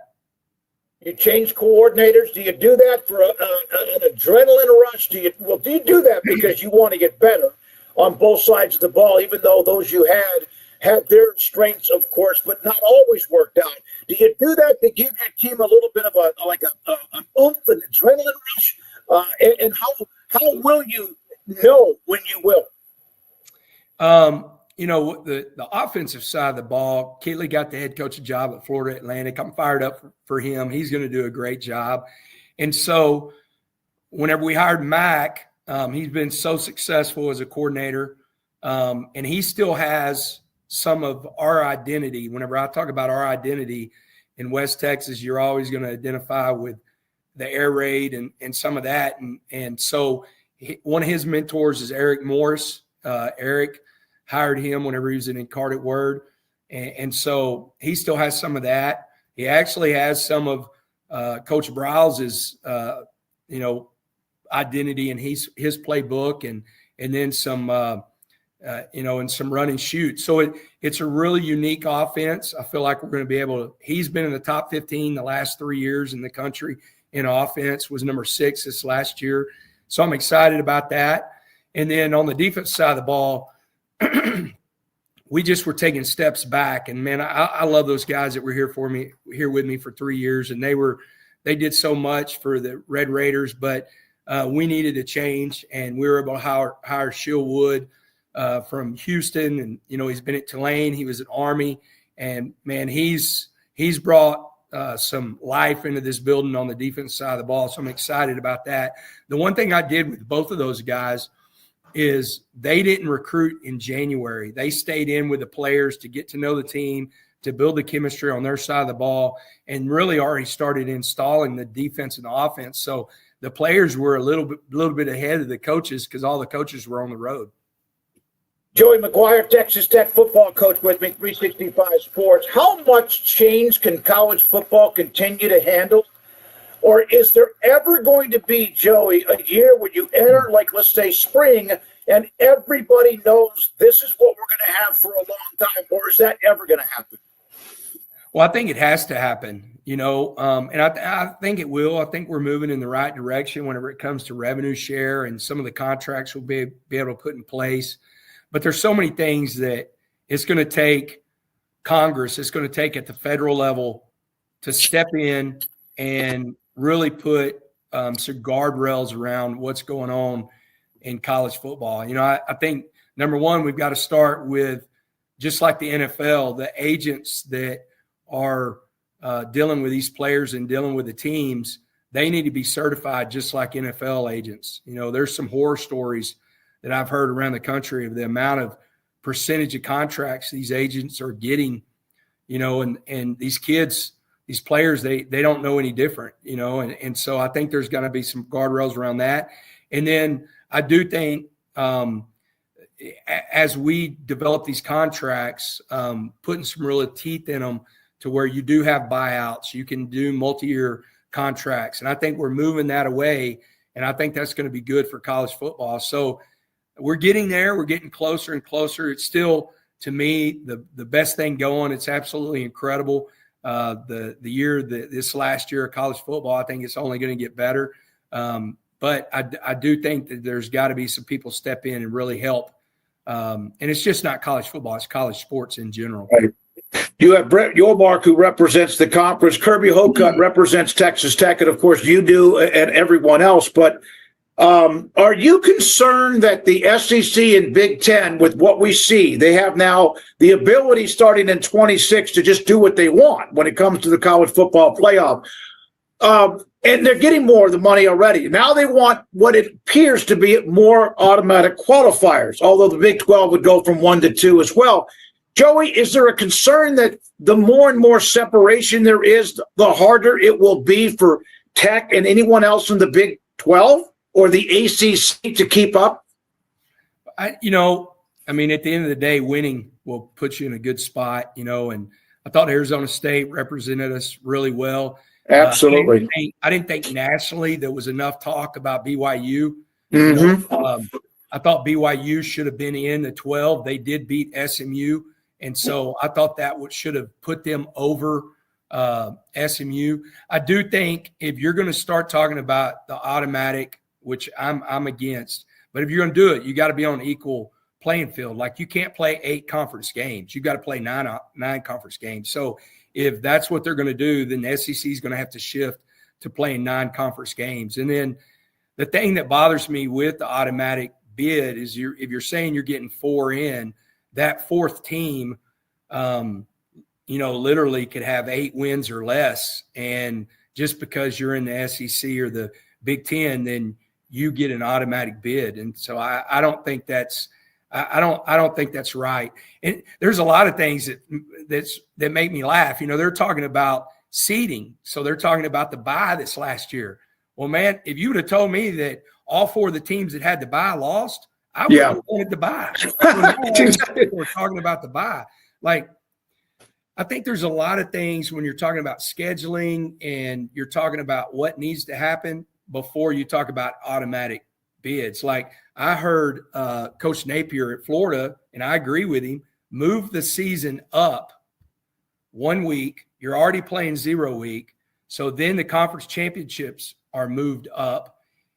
And then you don't have as much time between rounds. Like that's one reason that probably the teams that had to bye, think about how long they had to wait to play a game. And that doesn't happen anywhere in any sport whenever it comes to the playoffs. That doesn't happen anywhere. And so it doesn't make a lot of sense what we're doing right now. I think you fix that before you talk about automatic bids. Yeah, there used to be a long wait between the end of a regular season and a bowl game, sometimes 25 or 30 days. But when you're talking about multiple games in the playoff, that you want to stay fresh, man. You want to. It's nice to get maybe a decompression week if you earn it, and that's great. But you want to stay. I know you got to go. You have all this support, obviously, Womble Center and what Cody Campbell's done, and then you have Patrick Mahomes. My goodness, one of the most unassuming superstars ever, and having all of that, and there's many others who don't get their names out there or enough publicity. What's it like to have that as your arsenal? Yeah, it's great, man. It's I think we saw it in December. We had guys coming in this building blown away that had been on trips everywhere in the country, and they ended up coming to Texas Tech, and so. It's great to have that backing and that support that we feel like, not that we would make them. We don't believe in that. I think that's one reason that we've been able to get a lot of recruits out here to Lubbock, but there's no excuse. There's no excuse whatsoever that we should not have a great year and really continue that, because you do have all the resources. We're going to share at the highest level revenue-wise. We have a brand new facility, and then we have some really great guys that have our back whenever it comes to, Mahomes was here Monday at the Houston game, and Cody was out here Monday. Dusty, he lives here in Lubbock, Dusty Womble. And we opened up we had our official ribbon cutting for the Womble Football Center. And so we have great things in place. Now we just got to go do it. Now we just got to go take care of business. Joey, it's always great to see you, man, and congratulations on the everything around you, and good luck with spring, and we'll see you again and talk hopefully again in this a couple of 3 or 4 more times. We'll see you at Big 12 Media Days, the Pro Days coming up. Thanks for your time. Have a great rest of your weekend. You bet, man. It's always great to be on. I appreciate you, brother. Joey Maguire, great friend of the show on 365 Sports. Richard Carr, Buick GMC Cadillac. It's time to love your truck and SUV again at the Richard Carr Love Your Truck Savings event going on right now.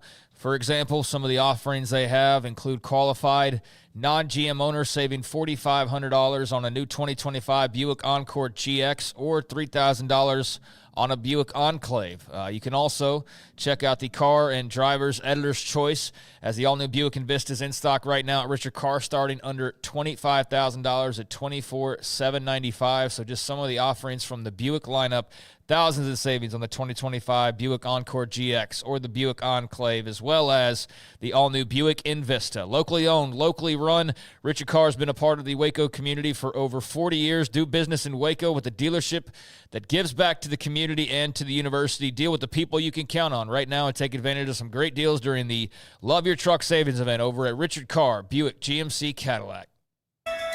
Alan Samuels House of Travel is a full-service travel agency with highly experienced travel consultants plus support staff with over a combined 150 years in the travel business. They are ready to take care of any travel situation for you, your family, and your business, and with the kind of knowledge to complete a seamless itinerary trip start to finish. They will search for the best deal to accommodate your budget, from air to cars, ship to shore, hotel, and even meeting space. Name a destination and they've been there. They know the places to go, and international and missionary travel is one of their unique specialties. Alan Samuels House of Travel, celebrating 50 years in business. Call Connie, Sherry, Linda, or Bambi at 254-776-2560 or find them on Facebook or at houseoftravelwaco.com.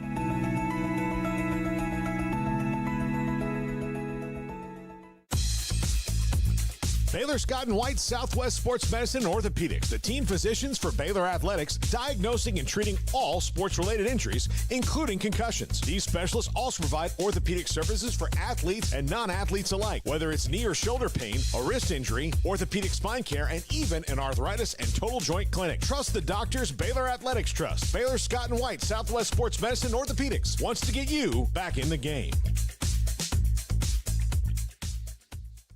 With so many companies and policies out there, it gets so confusing shopping for insurance, and I never know if I'm getting the policy that's right for me. Luckily, I met the team at the Niche Group Insurance Agency. With the Niche Group, you can go to one company and get access to coverage options from many insurance carriers, and you get to speak to a real person about your specific coverage needs. With the Niche Group, I know I'm getting the right coverage at the right price. If you need insurance, talk to the experts at the Niche Group at 1-800-258-8302.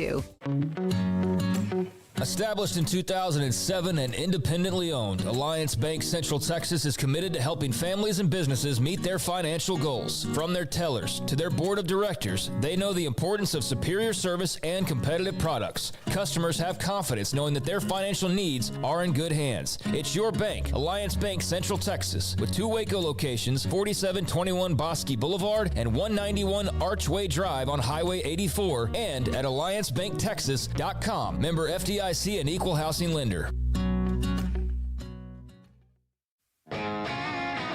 Want to send a message to the show? Jump in the Rudy's Country Store and Barbecue chat room. 365 Sports, thanks to Joey Maguire, Texas Tech football coach. And oh my, look at that look. Robert Griffin III on the screen with us. He has his own out-of-pocket podcast that is amazing with a lot of the guests, and we are thrilled to have him on with us, Greg Smoak, Paul Catalina, and David Smoak. So you were picking up the children earlier today, picking them up at school and chilling out. What's that like to just do that and kind of be a part of their lives like that? Hey, man, I want to say, first of all, appreciate you having me on the show. Really love you guys, love what you guys are doing, and know the future is bright for you. So, earlier today when you hit me up, I was in the pickup line, going to get the kids from school here in Houston, Texas. And, just being a dad, I had a really proud dad moment last night. With our kids, we always like to, put them in the best positions to be successful. But I know any parent that's listening to this right now, you have that moment where you kind of let them go. You know, you got to let them go out there and compete and fend for themselves. And we had a practice with our 7-year-old Gloria. And she's been playing tennis for about 4 years now. And we didn't want her to get her started too early and like specialize in anything. But she had like a tennis assessment last night and absolutely crushed it. And it was really cool to see that as a dad, because I know like my dad, you know, went through a bunch of different things to help me be in position to be the player that I became. So, you know, I looked at her mom, Grete, my wife, and said, you know, great job. Congratulations. It made me a little emotional because, you know, you get to see your kid go out there and truly crush something. It's a special feeling. So to have that happen last night, and then you hit me up when I'm in the pickup line today, it's just, you know, it's just life is coming full circle. And at 35, I still haven't lived that much life, but I am enjoying being a father and being a husband. So you had a life change this year, Rob, you know, where you were with ESPN. They decided you and others, they do what they do and contractual changes.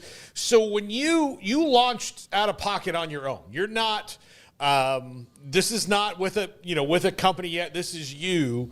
I know that has got to be equal parts exciting and a little terrifying because it's on you. Like you're the money, you're the one who's planning it out. But you guys have already, you know, kind of launched into some really great guests. What's it been like?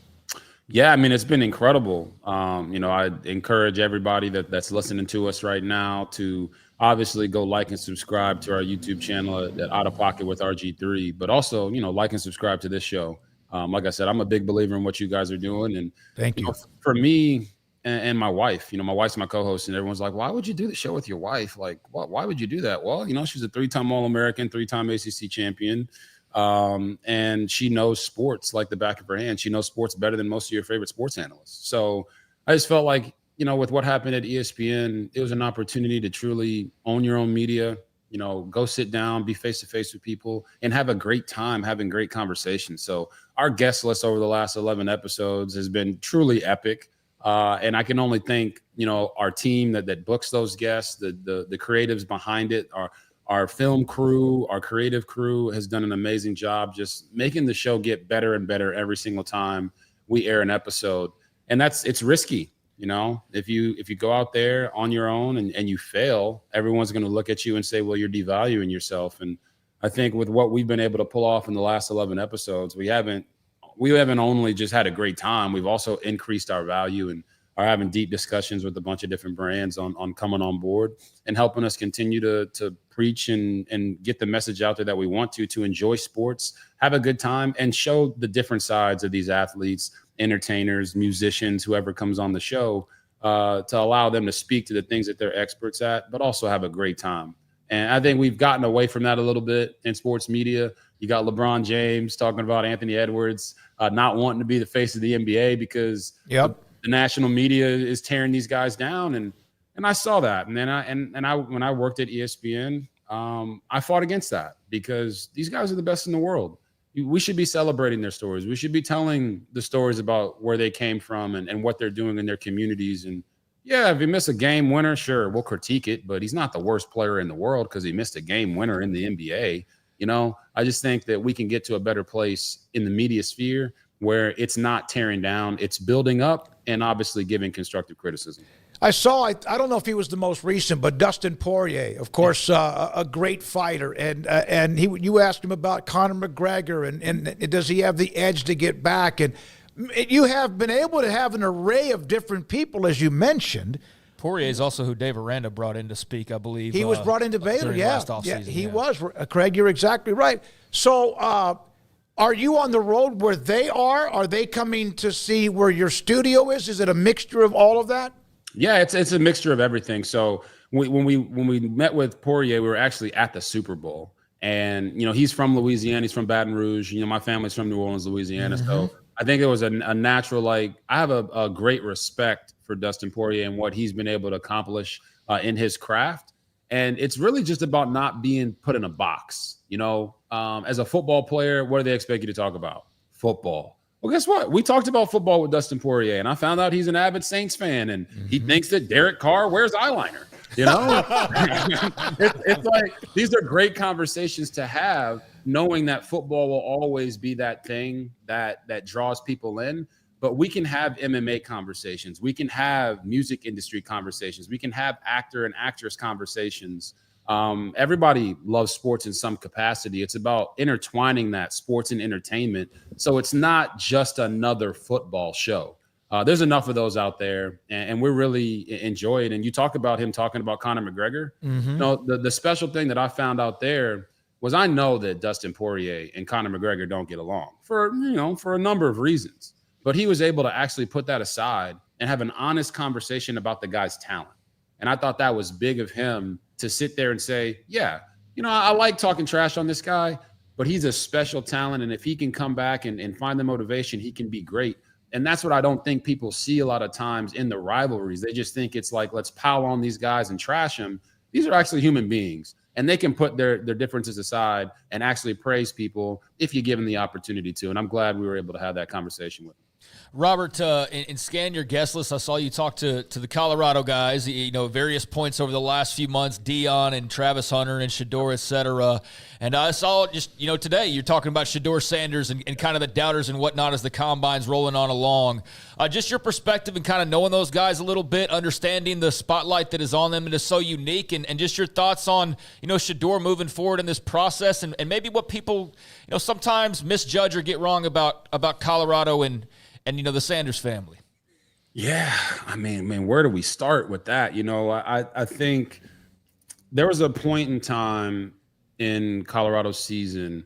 I can't remember exactly what game it was, but Shiloh had a terrible game. It was against Kansas State, I think.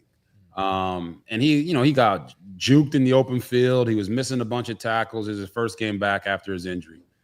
And Dion, after the game, talked to the media with Shiloh like a couple feet away from him, and basically told the entire world how bad Shiloh had played.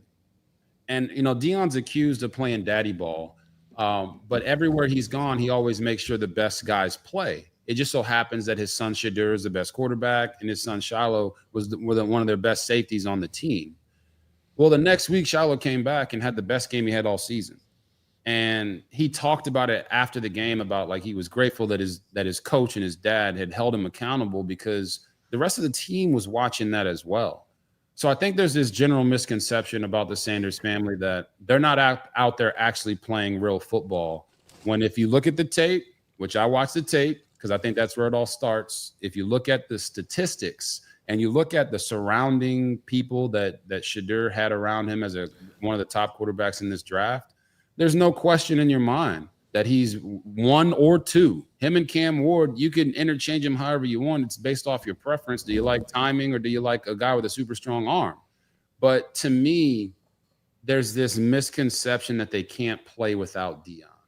And I think the way that he structured their development, especially Shedeur, they can go on and play without him.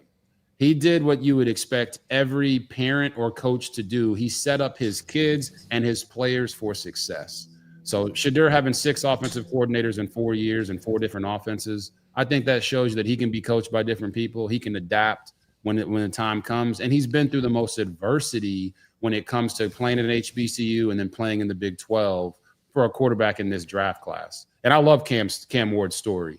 I talked to both of them. I mentor both of them. But at the end of the day, I think you can't go wrong with either of those guys.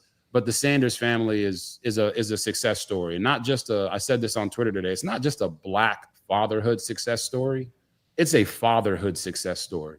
He has done everything the right way to help his kids be the most successful, and I'm happy for him. You also, Greta and I share an alma mater, and you guys went and talked to Mike Norvell. Yes. So automatically, Rob, I've never met Greta. I've known you since you were in high school, but I already like her better than you just because of her alma mater. I'll tell you this: your interview with Mike Norvell is really good. I wonder, how much did they carry December 6th or 5th, whatever day that was last year, on with them far too long because the disappointment was so much, and then it kind of clouded them in their talent acquisition and everything in that offseason that caused this gigantic drop that we've never seen before. Yeah, well, I got to say, first and foremost, my guy, Grete loves Florida State, but she'd like you more if you got her name right. Okay, her name is Grete, not Greta. Grete. But I have to say that I always try to get people to get it right, So, but I would say this with the Norvell interview. Let me get to that first. No, the conversation, not interview. The conversation. It was a tough one, man, because they were struggling. And a lot of times you see coaches come on shows and they're doing great, 6-0, playing, maybe going for, for ACC championship or college football playoff. Nah, man, they were, 1-7, 1-8. It was like, do they want to do this conversation? And, to his credit, he came in there. He was upbeat. He was the same guy from the previous year when they were undefeated. And he was the guy that I knew when I was in meetings with him before we got into the games. And that to me showed his character. Mike Norvell is a high character individual, and he wants guys to come there that want to be a part of the solution. And that's what I really learned from that conversation. But to answer your question about did they carry what happened to them the previous year? Oh, 100%. I think they did. I don't think they will ever admit that. But as an innocent bystander looking from the outside in, it shows you just how much of football isn't just physical. It's mental. Now, I tried to sit down with Florida State and have that conversation directly after the season last year when they got snubbed from getting to the college football playoff. And they were, they didn't want to have it at that point. But I think if they had addressed it immediately right out the gate and then were able to just wash it and have that 24-hour to 48-hour rule, I think their season would have turned out better this past year. The other thing is you got to get the quarterback right. And DJU, yes, he got hurt. But even before he got hurt, he wasn't performing to the level that you would want out of your starting quarterback, especially when you pay him that much money. And that's just an unfortunate truth. You got to get the quarterback right in the NFL. You got to get the quarterback right at the college level. And I'm actually interested to see how they bounce back now after experiencing what was utterly a catastrophe of a season. You think Baylor and Jake Spavital, Dave Aranda now, they thought DeQuan Finn might be the answer. They have, and he had, of course, a couple of things go wrong early, including an injury with Sawyer Robertson, Robert. He looks the part. He has the gunslinger mentality. He looks like he could have played in those offenses that you and Bryce Petty and Seth Russell used to throw all the time. Yeah, man. You guys have heard me say this before. Seth was the best of us all, man. He was the youngest. He had an opportunity to play, I think, for 3 or 4 straight years as a starter. And to see him get hurt was truly heartbreaking. But when you talk about Sawyer, I said this on Twitter during the season. Sawyer came to our quarterback camp as a volunteer 3 years ago.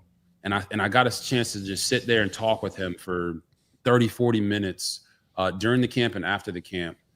And really what he's been going through is the mental battle of being that guy coming out of high school and then bouncing around a little bit while he was in college. And, he talked to me about his purpose and why he played the game. And it wasn't for the accolades and and the superstar stats. It was for God. It was for God's kingdom. And we just talked about him maintaining that confidence so that when he did get his shot, he would make the most of it at Baylor. And I know talking to him last year with Jake Spavital coming in, that offense was exactly what he ran in high school. It was what he was comfortable with. Jake did an amazing job of getting him in rhythm early, allowing him to show off all of his skill set, his ability to make plays when it's not there, his ability to use his legs in design quarterback runs, I thought was a huge part of last year. And what it ended up doing, it gave him more confidence to let that dog hunt. As we always call it, grip it and rip it. You guys have heard all the phrases, but throwing the football as a quarterback is all about rhythm and confidence. And I felt like Sawyer built that to the point where I believe if he has an entire year the way he finished the last 7 or 8 games last year, he'll be a first-round pick at quarterback in the NFL draft. Robert, NFL Combine ongoing. I was curious just kind of what this time of year maybe drums up some memories for you on occasion, just kind of what goes through your head and sort of, I don't know how often you look back, but I also wanted to know, you are an exceptionally fast dude. You were known for your speed, but we were talking a bit earlier. Isaiah Bond of Texas says that he's going to go break the 40-yard dash record that was set just last year by Xavier Worthy. My question is, we had John Ross with the 4.22 5-6 years ago. We had Xavier Worthy with 4.21. How much faster can guys go in the 40 at this point, man? Like, what are we talking about here? Is it even possible at this stage? Yeah, I mean, it is possible. And listen, we had Christian Coleman, the track and field athlete, who ran like a 4.1, 4.11 or something like that. Track speed is different than football speed, but I think what these guys end up running into when they go to the combine is they don't understand how grueling of a process it is before you ever even get out there to run that 40. So they might come in thinking, yeah, I'm gonna run low 4.2, high 4.1s, and then they got the drug tests at 4 a.m. in the morning, and they're up till meetings till midnight with the coaches and all the organizations, and then they got to go bench press, and then they measure their arms and how big their hands are, how big their pinky toe is, and then they make them go do the vertical and the broad jump, and then they go run the 40. And I think that's why you see guys typically run faster at their pro days than they do at the combine, because there's so much that goes into that. It's not just about performing. But I do believe we'll see a guy go 4.1. I don't know if it'll be this year. Typically, the guys that say they're going to break the record end up not breaking the record, but that's neither here nor there. I hope Isaiah Bond goes out there and breaks it free and runs a 4.1, and we can all, go viral on Twitter talking about it. What was the fastest actual time you had? Do you remember in the 40? Yeah, I ran 4.32. So 4.32. I ran 4.32 at the combine. But they average the times. So now I don't think I'm giving away any secrets, but right. It's not all laser. They're averaging the laser with all the other handheld times and stuff like that. So I did go 4.32 at the combine, but my official time, I believe, was 4.41, which is BS, but that's neither here nor there. All right. I actually ran 4.25 2 years ago at a rich run for St. Jude Hospital. It was out in California. Yeah. So I ran that 4.25. That's the fastest I've ever run in the 40. I was pretty proud of that. Not gonna lie. Your pro day at Baylor, though, I don't know if anyone's ever had one like that, because the NFL Network was live, ESPN was live, Ron Jaworski was there along with others. What was that like? And obviously the then ownership, which is no longer the ownership, thank goodness, but that day, what was it like for you to command that type of crowd and attention? Well, it was special for the guys. At that point, the trade had already happened between the Rams and the Washington Redskins at the time. And my agent actually had called me and said, I don't want you to do the pro day anymore. Like, you're going to Washington. It's a done deal. You don't need to do anything. But if you guys remember, we had Terrence Ganaway, we had Kendall Wright. We had a bunch of guys that I felt like deserved that spotlight.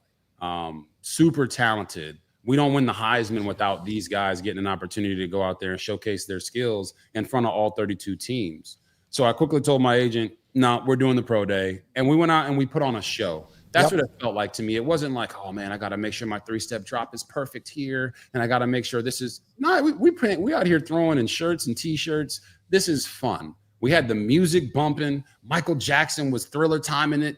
And Kendall had a great day. Our other receivers had a great day. And I felt like for me, it was just my final thank you to my teammates at the time to say, listen, I know I don't need to do this, but this is what you deserve. So I'm going to be here and I'm going to make sure you guys are all decked out head to toe in the best gear. We had a blast, man. And I got to tell, the guys, every chance I get, just how much I appreciated them. So I wanted to do that for them. All right, I'm going to ask you to pick your favorite kid here. Not your favorite actual kid. Not your favorite actual kid, but you got to get a first down. You got to get a first down. Yeah. Who's the ball going to? Wow. Ooh. That's such a tough question. Of course, we got first-round pick Kendall Wright. Got Terrence Williams, who's a third-round pick for the Cowboys. Yeah, Josh Gordon for a year. We had Lanier Sampson. We had Tevin Reese, who was a draft pick for the Bengals. I would say this: if I needed a first down, it was going to Terrence Williams, because I knew he was going to sit it down at 10 to 12 yards on the outside choice route instead of going vertical. But anytime it was big play time, it was Kendall Wright all day, every day. I still remember that catch he had against Kansas State, fingertip grab, diving into the end zone. I don't know how he caught it. when I threw it, I was like, man, that Kansas air kind of let this ball fly on me a little bit. And he went and just jumped and grabbed it on 4th down. But of course, we all remember the touchdown pass to Terrence against Oklahoma that sealed it and really just took us to an entire new stratosphere. I knew if I needed a first down, Terrence was going to be where he was supposed to be every single time. So I'd probably pick Terrence. Robert, speaking of Terrence Williams, Oklahoma, that dramatic play, obviously, I get goosebumps thinking about it. J.J. Joe, who called the touchdown before it was even caught, J-Mo and Ricky Thompson in that moment itself. But your thoughts about a legacy and another great quarterback in Baylor history and J.J. Joe, who he lost at such a young age. Yeah, Smoke, there is no RG3 without J.J. Joe. And, it's crazy how life happens because I was just tweeting back and forth with JJ, just a few months ago. And he's always been supportive through everything, through the highs and the lows at Baylor, through the highs and the lows in my NFL career. After my NFL career, he was always present. And after his passing, our former head trainer, Mike Sims, texted me about JJ and told me what happened. And my response was, damn. You just never know when life is going to happen or when you're not going to have an opportunity to hug on somebody or say thank you or give them their roses while they're still here and can still smell them. And that's how I felt about JJ. So when I heard that news, obviously I put out, a prayers up for him and his family, through this difficult time to kind of allow the Baylor community to truly grieve all together. But then I went back and I listened to that play. And that throw to Terrence Williams, everybody on the sideline did not want me to throw that pass, okay? But I felt like JJ did.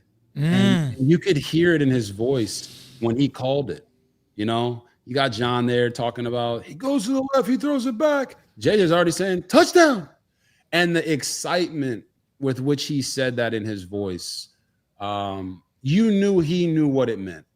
And I think, maybe later today or in a couple days, I'm going to post that clip and hopefully the Baylor community can all join in and enjoy that moment once again, because I don't think anybody could have encapsulated it better than the way JJ did. He was all about Baylor, man. I think it was 21 years as the voice. It's going to be difficult to listen to whoever comes in next for the first couple games and the first couple years because he just got so used to hearing JJ and his excitement for the team, whether we were doing great or not doing great. You knew he was going to be that constant thing for you. So, my thoughts and prayers go out to him, his family, and his loved ones. And I know he's looking down upon us right now from heaven, appreciating all the love that he's getting now that he's not here. Robert Griffin III with us on 365 Sports. You are getting into the coaching profession with the 7-on-7, overtime 7-on-7. Tell us a little bit about how this started, what was it like, and then what does it mean? What does it actually mean? Yeah, I saw the story. I did the interview, and the way they did the story was like I was taking a college job, like I'm putting everything off to the side, and I'm here to let everyone know we're still doing the podcast. Out of Pocket with RG3, me and my wife, we're going to keep doing the podcast. I'll still be, have opportunities to be in the legacy media. That news will drop at some point soon. But this was more of an opportunity to give back to the younger generation. So OT7, they have a great tournament that they do. A lot of former NFL stars have teams that they coach or that they support that are within that structure. And I wanted to be able to do that for the kids here in Houston and really just build a team that can be one of the best in Texas. So we rebranded a team that was like right on the cusp of getting an OT7, and they needed that little extra boost. So we rebranded the team, and the team is now RG3 Takeover. And for me, like I said, just coaching my daughter's flag football team, 7U flag football team in the fall, and then also this spring, just, reinforced to me just the importance of growth and development. And if I'm going to be there doing that for my kid and we can create an environment where young athletes can grow and get the exposure that they deserve, I just felt like that was an incredible opportunity for me to do. And it was also sparked by the fact that Sacramento State reached out to me and offered me their head coaching job. Whoa. And I went through that whole process. They offered it to me before I went through the interview process, but I still went through the interview process because I wanted to experience that and see what it felt like to be interviewed to be a head coach at the collegiate level. And ultimately, it just wasn't the right timing for me and the right opportunity for me to take that job. And they got Brennan Marion, who's going to do a phenomenal job, who was the OC at UNLV last year. So I kept that to myself until this interview because I was not trying to shine a negative light on Brennan Marion and his excitement for getting that job. But it showed me a lot. And when the opportunity is right, and if it comes, then I'll be ready to jump into the coaching ranks. But for now, we can continue to have fun, coach OT7, do the media stuff that we're doing, and continue to build. Well, we're seeing the trend of guys being able to get coaching jobs in college without having any kind of a long ladder or anything. And so that has to open the door for you too. Yeah, and I know a lot of people are trying to copy that Deion Sanders model, right? But the Deion model was different. It was 2020, 2019, 2020. You had COVID, and we had the George Floyd situation, and it was the HBCUs, and the HBCUs were getting a lot of support from the media. And that was just a very unique point in time. But what I think you're seeing is players understand the changing landscape of not just college football, but coaching in general. You just have to be able to command the room, set the curriculum, command the room, be the CEO. And I think former players can do that better than lifetime coaches, right? So you're seeing the Michael Vicks and the Deshaun Jacksons and the Eddie Georges. Eddie George just got a interview to be the Chicago Bears head coach. So I think that barrier that exists in the NFL, where if you're a former player, you got to go all the way to the bottom, and you got to do 5 years as an assistant to the assistant. A lot of players they don't want to have to go through that because they feel like their expertise as a player, and I think they're justified in believing that, has already given them 5 years experience of coaching. And if you played for 15 years, you already have 10 years experience of coaching, because you're coaching all those young guys.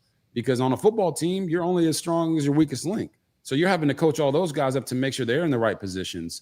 And I think you're going to start seeing it change in the NFL, where players can come straight off the field and get OC jobs, and they can get quarterback coaching jobs. And that's what happened to Kellen Moore. Kellen Moore was a quarterback for the Dallas Cowboys. He retired. He was a quarterback coach the next year. And I think more players want those opportunities. They're just not getting them. And now I think you're going to see that change. You know, the job of a head coach is a little bit different now, in both college and the NFL, where if you're talking about a guy also who not only can be strategy-wise, but a CEO and lead and be the front of it, why can't Eddie George be the coach of the Bears and hire 2 great coordinators? Like, why can't he be that guy? Like, if he knows what to do in the key moments and says, we're going for it on this 4th down, or, those things – why can't he be that guy? Like, that's the thing I think that the owners got, like, well, they have to have this on their resume. Well, like, they can't get it on their resume unless you let them. You're kind of in your own way. So who's actually stood in the way of that being the possibility? It's the coaching lifers, okay? And that's what they don't want. A lot of players that I have communicated with, I'm 35 now, I've been retired for 4 years almost. A lot of the players that I talk to, they're like, man, I want to get into coaching, but God, they're not going to let me, or they're not going to allow me. They're not going to put me in position to be successful because they don't want me to take their job. And that's really what it comes down to.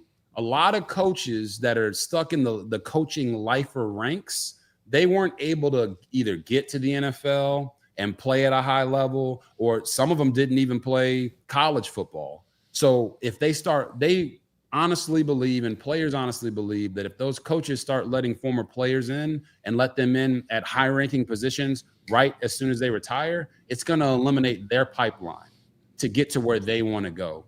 So they're just gate guarding and protecting themselves. Well, that gate is completely thrown in the trash when it comes to college football now.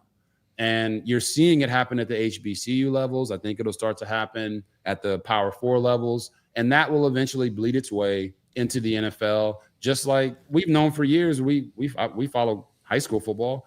Where does the best player on the team, the most athletic guy on the team, what position does he play?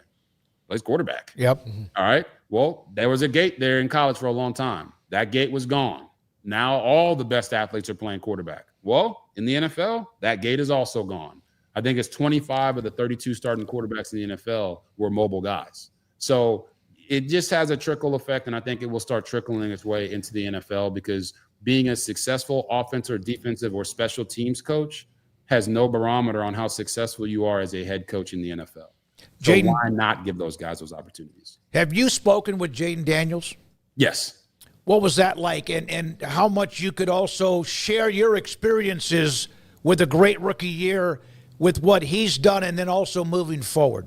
Yeah, listen, I mentor Jaden Daniels, but Jaden Daniels is his own man. And we talked, almost every single week during the season, texting here and there, just little tidbits, talking about his demeanor, talking about the expectation that he's setting there in Washington.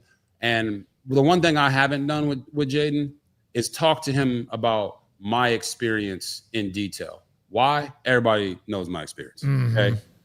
I had conversations with former quarterbacks when I first got to Washington who had either been in Washington or had been in the NFL. And the issue becomes if they start to try to poison your mind from their own experience, right? They make you jaded, okay? If you meet somebody and it's your first time meeting them, you're going to formulate your own opinion about that person. But if someone's in your ear saying, "Oh man, this person's a bad person. They're a bad guy. They don't like you. They don't like me. Why? Because of this.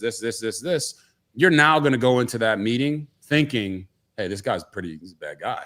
So what I ended up doing was I tried to shut that out so that I could go be successful with my team and my coach. And I think that was the best method for me, although I did receive some of that information that they were giving me. So with Jaden, I just decided to do unto him what I would have wanted done unto me. Hey, here's your opportunity. Here's what you have to go out and do. And if you do it here, this city will love you forever. So I'm grateful to the DMV, to the Washington, D.C. area that they still support me till this day because I gave my knee and my career for that city. I gave my knee and my career for that team. Jaden doesn't have to do that. I'm so happy for him that he didn't just have a successful year, the greatest rookie year for a quarterback ever. He also came out of it healthy. He comes out of it with an organization that is aligned top to bottom. Owner, GM, head coach, OC, all of them wanted Jaden. All of them are on Jaden's bus, and they're pushing it forward, allowing him to continue to grow and have a growth environment around him. So I'm very happy for him. His situation is completely different than mine, but his success will be much longer because of the environment that he's in. RG3, if you don't mind, Robert, if you don't mind, you got a call from the Texas High School Football Hall of Fame. You've won the ultimate college football award, the Heisman. What was that like from your days when you guys went to state championship games back-to-back at Copper's Cove, Jack Welch and the Bulldogs? Yeah, man. I tell people all the time, there's no better football than high school football. You have an opportunity to grow up with the same kids, at least in my experience, from first grade all the way through 12th grade, growing from young adolescents to just a little bit older adolescents, right? And having that experience is something that I'll never forget. I want to be able to bring all of my former teammates to that Texas Sports Hall of Fame because it's not about me. It's about my family. It's about the friends that I had when I was in Copper's Cove. It's about the teammates that I had in Copper's Cove. And those are the only 2 state championships we've ever been to in Copper's Cove history with the quarterback who was mainly a basketball player and a track athlete. So it was just, to me, it was a great experience being a part of a military town, being a military kid, a military brat, as we call each other, to see my friends have parents and aunts and uncles and brothers and sisters go and serve their country and then be joyous when they come back to see the Copper's Cove Bulldogs out there dominating on the track, dominating in football and having fun is something that I'll never forget. One of my former teammates, Jeff Neal, is actually in the UFC right now. He played defensive end for us at Copper's Cove, and now he's knocking guys out. They call him Hands of Steel in the UFC. So, there's a lot of great people who have come out of that town, and there's a lot of great people who are in that town, and they deserve the spotlight because being in the Hall of Fame for Texas sports, especially high school, it isn't about me. There's no chance that I'd be there if it wasn't for them. I just saw your daughter walking through. I don't know if I've ever seen you happier than you are right now. Is everything? I mean, because everything you did, everything such at a high level, and then all of a sudden you got a little bit of the deal with broadcasting, and you haven't blinked, Robert. You haven't freaking blinked. You've just said, okay, let's go do this. That's incredible. No, I appreciate that, Smoak, and I'm happy, man. It's working tirelessly every single day to maintain, or should I say, attack all of my plan A's. I tell people there is no plan B, but you can have multiple plan A's. And I want to be the best husband I can be. I want to be the best father I can be. I want to be the best broadcaster I can be. And when it comes to coaching, I'm going to be the best coach. If it comes to wearing a cowboy hat, I want to wear it the best. And that's just the way that I've lived life. You know, it's what my parents taught me. And when you look at life, it's not always about what happens to you. It's about how you respond. And with what happened with ESPN, it was like, all right, no, this wasn't something that they said was due to performance. This wasn't something that was due to not delivering the results that they asked me to deliver. I delivered in every aspect, but for whatever reason, they decided to go in a different direction. The only thing I can do from that standpoint is continue to go out and be myself, continue to go out and have fun. And the fans have responded. So I'm very grateful and thankful for everyone who supported me over the years. If I never get another broadcasting job, I will be happy because I'm happy at my house and I know who I serve and I know what I do it for. And it's not for my own glory, it's for God's glory. But I think God's called me to do these things. And that's why we're seeing the success with the podcast and seeing the success on social media. People want me to get back into broadcasting. That's the message that I've received when it happened at ESPN and I was laid off. The response to that showed me that people want me to be in broadcasting. And now it's just about finding the right home where we can go and give the fans what they want. And I'm looking forward to that. Hey, man, thank you, all of us. Craig, Paul, everybody here, we thank you for your time today. And Paul, who's his co-host? Grete. Yeah. There you go. What I'm talking about, baby. Listen. Circle the wagons. Yeah. Listen, I'll say fellow Florida State legend. She's way up there on the list than me. I'm legendary for things that people don't want to talk about, but still, fellow Florida State legend. Yeah, you guys know how to party down there. That's what they do. Oh, no kidding.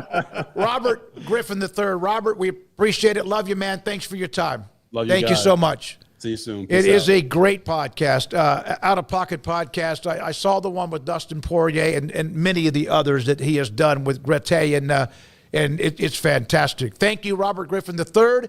Coming up, we have a conversation on the Texas Tech 2025 football schedule. Kyle Yeomans with Paul Catalina on the NFL Combine.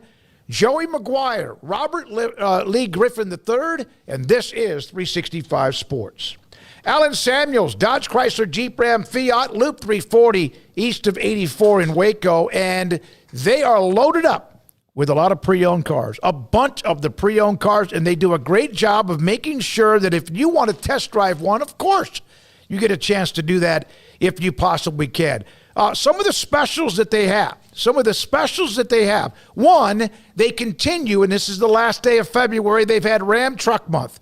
They can do Ram Truck Month, and it could be special every single month because of the amazing amount of what they've done year after year, and including now 7 times Motor Trend's Truck of the Year. They also have the pre-owns. I bought one in 2020, looking around trying to replace a car I'd driven for nearly 20 years in a Tahoe, and I saw the front grille of, what is that? AJ walked me over there. I saw the price. I didn't really care much about that. I just was interested. It's a Ford Explorer. I love that car.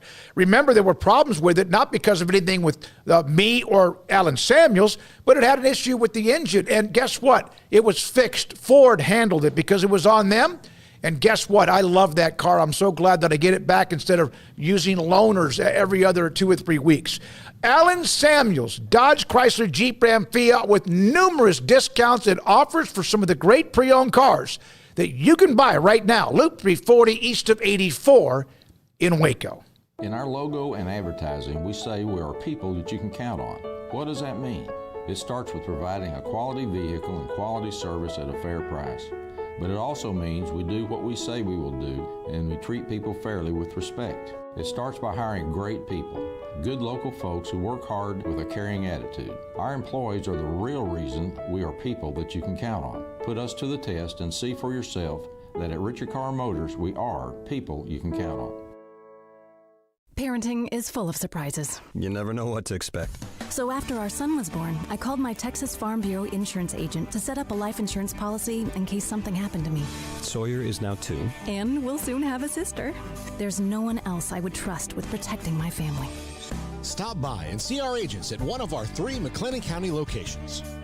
Coverage and discounts are subject to qualifications and policy terms and may vary by situation.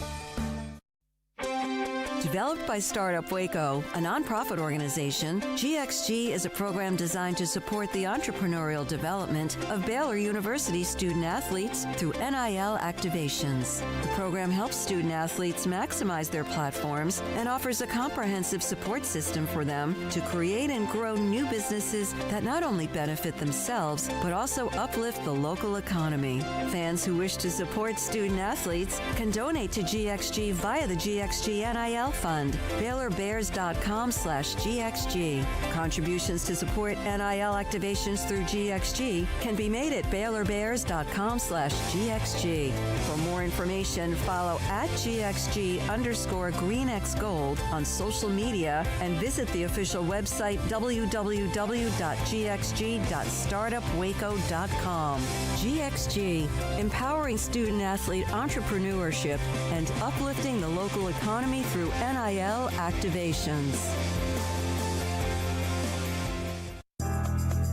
Riverbend Liquor and Wine now has 2 locations to serve you. The original on Lakeshore Drive at North 19th Street and the brand new spot in downtown Waco at 600 Franklin Avenue. If you're looking for the best in craft beers or local Texas bourbons, then the original is the place to be. And for the latest trends and online phenomenons, head downtown to the Franklin location. Either way, you're going to get the same great variety, customer service, and speedy experience. Check out both locations on their Facebook and Instagram pages, Riverbend Liquor and Wine, Lakeshore Drive at North 19th Street, and now downtown on Franklin Avenue.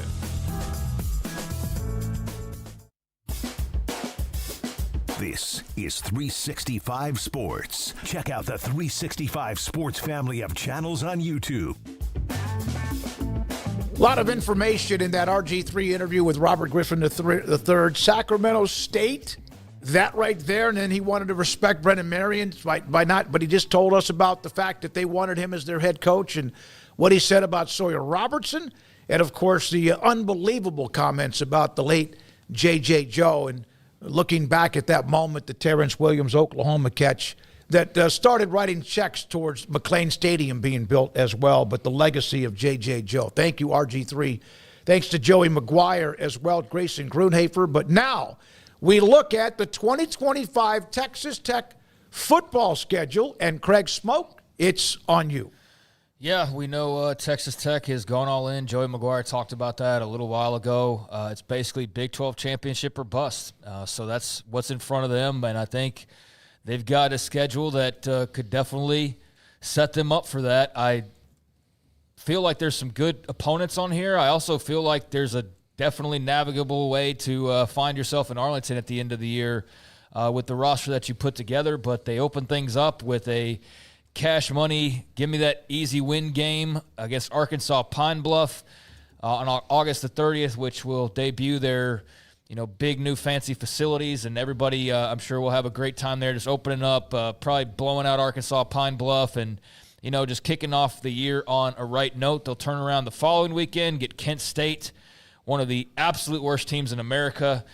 So 2-0 is a given. 2-0 is an absolute certainty, quite frankly, for Texas Tech. It is in week 3 where maybe it starts to go maybe the other direction slightly, at least a little bit more of a ramping up of the actual competition as you face off with the Pac-12's Oregon State, but that game is in Lubbock, so the first 3 weeks of the season are all home games, and 2 of those are automatic wins. Oregon State, we'll see where they are in the pecking order of things.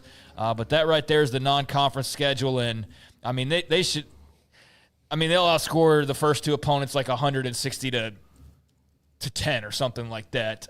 But then Oregon State, we'll see if that gets competitive or not. Yeah, I'm this is a schedule where – that Tech has, I would say, struggled to hit the ground running. Not that they don't win the games, but it seems like out of the gate they're not really, at full speed. And I think this is a schedule that maybe allows them to do that early on, but they do. They don't have a bye week until the end of September, so they've got to get it going well. But having those 3 games at home right off the bat before you have to go to Utah, who should be improved, I think this is a good opportunity for them to be 3-1 and 4-0 easily out of the gate. The difference. Oregon State, you never know with them because but no, this is a chance for them to jump out early along with what they have to open up the Big 12. But, you've heard now coaches saying if you're already playing 9 conference games, 9, why would you put anything else? Matt Rule said something about that earlier. Now, it doesn't mean you have to agree with him, and I'm not sure I do. But this right here seems to be a great way for them to, as you said, Craig, not just hit the door running, but hit the door running with win and win and win and move on. Yeah, I mean, they played Oregon a couple years ago and fell in that game. They fell against NC State about 3 seasons ago. Then you had last year, lost to Washington State. So they've been taking L's in that non-conference, but I don't know. I feel good about them matching up pretty well and getting the win, especially at home against Oregon State. But, I mean, those first 2, there's no doubters. I mean, that they're going to start 2-0, and then it's a matter if they start 3-0 or not. But after Oregon State, they do get into the conference schedule, and they will open things up. And I might as well mention this: first ever meeting for Arkansas Pine Bluff and Texas Tech. First ever meeting for Texas Tech and Kent State as well. So they've never played either of those 2 teams. That'll be an ugly, nice to know you for those guys, but should be a fun weekend. They'll get a big check. Yeah, they'll get a big check, but should be fun weekends for Texas Tech. And then, as I mentioned, Oregon State, that starts a home-and-home non-con with them. They've played once before, but it was back in 1959. So this is the first meeting between those 2. So fresh opponents at the bare minimum for Tech those first 3 weeks. Then on September the 20th, they open up non-con play and take on Utah. First Big 12 meeting between the Red Raiders and the Utes, and Texas Tech going to Salt Lake City for the first time. They had played Utah at home in their previous encounters way back in the 70s. So first time as Big 12 opponents, first trip to Salt Lake City. And, they had just apparently, according to their own little write-up on it, I mean, going to BYU, I guess that was 2 years ago, was their first ever game in Utah. So now they're going back for only the second time. But I like it when schools kind of fill in some of the blanks on some of the history. Not all of them do it. I think Tech did a good job of adding some notes like that to their schedule release. So you get Utah to start off Big 12 play. Then you get a bye week finally. You finally get to take a little bit of a break. I say finally, it's been 4 weeks of the season. But at that point, I mean, there's a very strong case for 4-0, and that will depend a lot on how good Utah is and whether or not that's a treacherous trek out to Salt Lake City or if that's kind of like last year when teams went out there and didn't seem to have as much of an issue going and getting a win against Kyle Whittingham and company. So I think that's a game early on that you circle and you go, this will be interesting because of the hype behind Tech and just the question marks around Utah. That could be one that kind of throws you for a loop early on or just solidifies maybe what you already thought about both of those teams. Yeah, it all depends also, where do you think they'll be ranked? Will they be ranked in the top 25 to start the year? I think there's enough around them, momentum around them, and a lot of talk around them because of what they did in the portal, et cetera, and they're pretty good. So they could actually take advantage of that. And if they win at Utah, they could be finding themselves somewhere between 15 and 20 at some point. And then, of course, that's the next.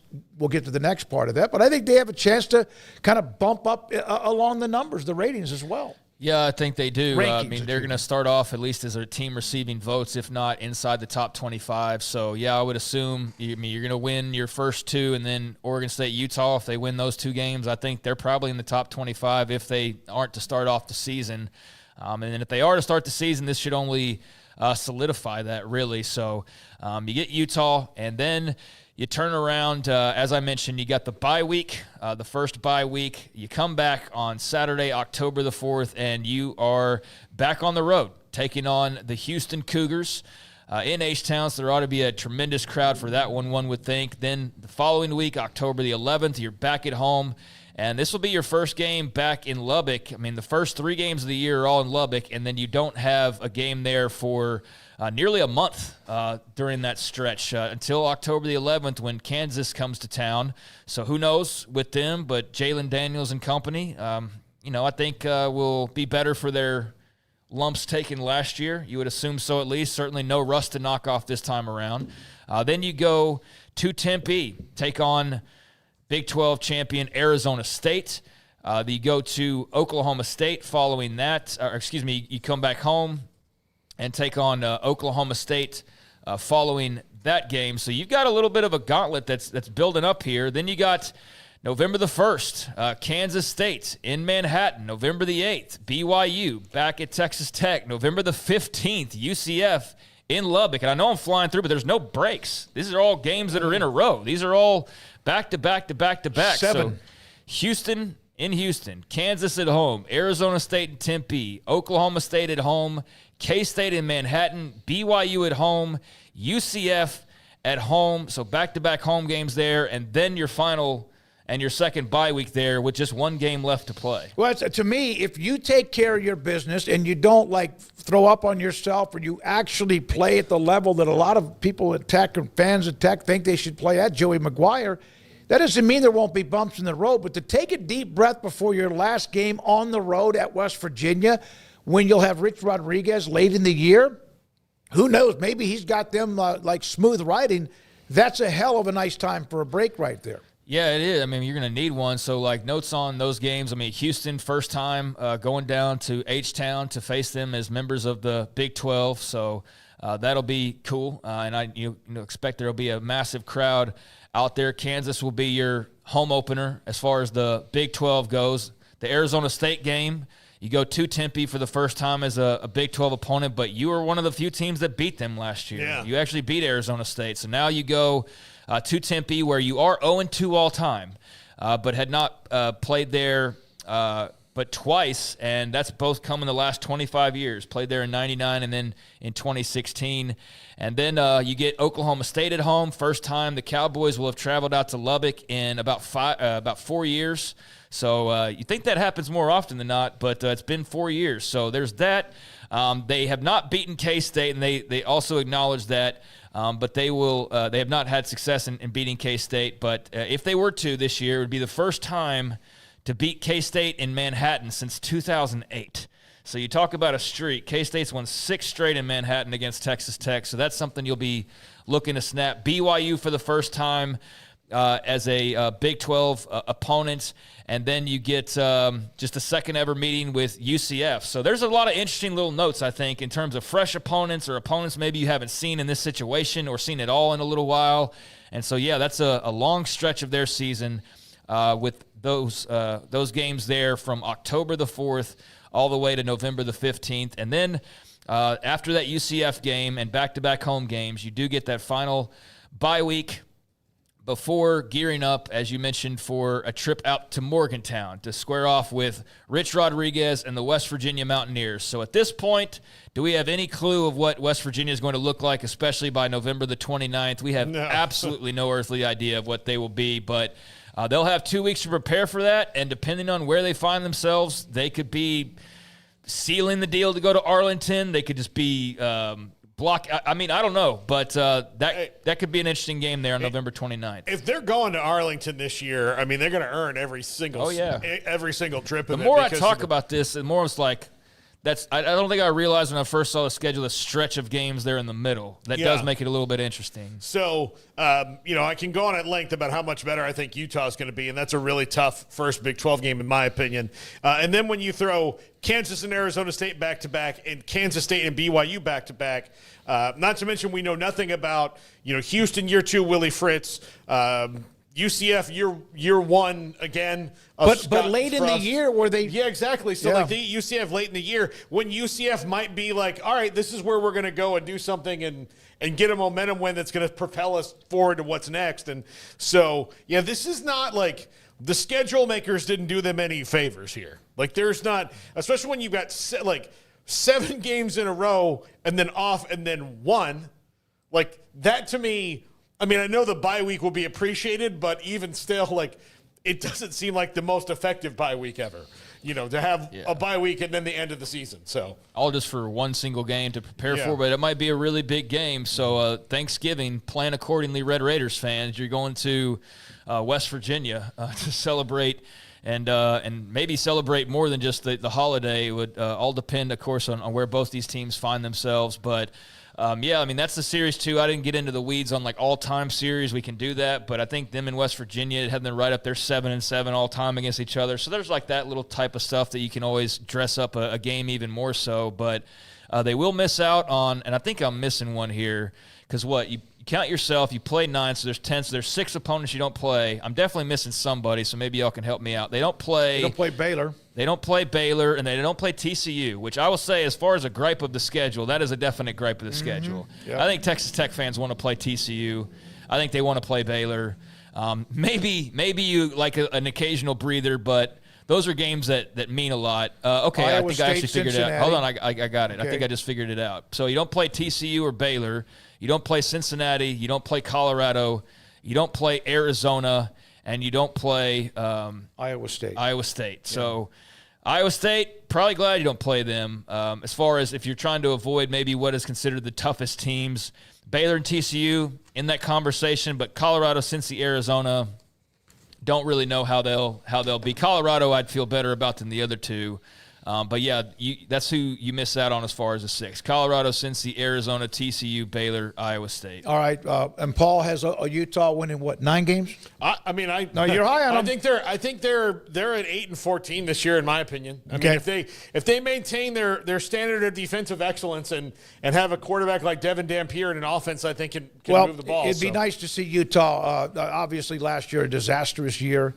And they can kind of cleanse everything, move on with a new quarterback and what's going on with them. And obviously it would help the Big 12 if Utah's pretty good. Now, BYU fans go, watch your mouth, or others. But if they're good, then somebody else or 2 or 4 might have an extra loss on their record by the end of the year.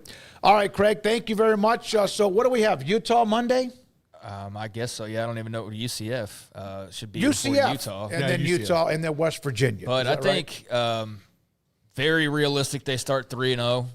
I think the trip to Salt Lake City is really like just a huge question mark. But if you go ahead and give them that, I think you go win at Houston. I mean, you feel good about that. I think you feel good home against Kansas. Like, you could be sitting there pretty fat and happy in the middle of the season, and then you have that stretch of Arizona State and K-State and BYU that could maybe make it interesting. But it's a tough schedule depending on kind of the angle you look at it. It's also very manageable early on and could really set the table if they start in the top 25 or they're one of those receiving votes to get them in there in a really big hurry. So everything's building up for this year, right? And I think the beginning of that schedule at least plays into those positive vibes of what you can maybe do in 2025 if you're Joey Maguire and company. So, yeah.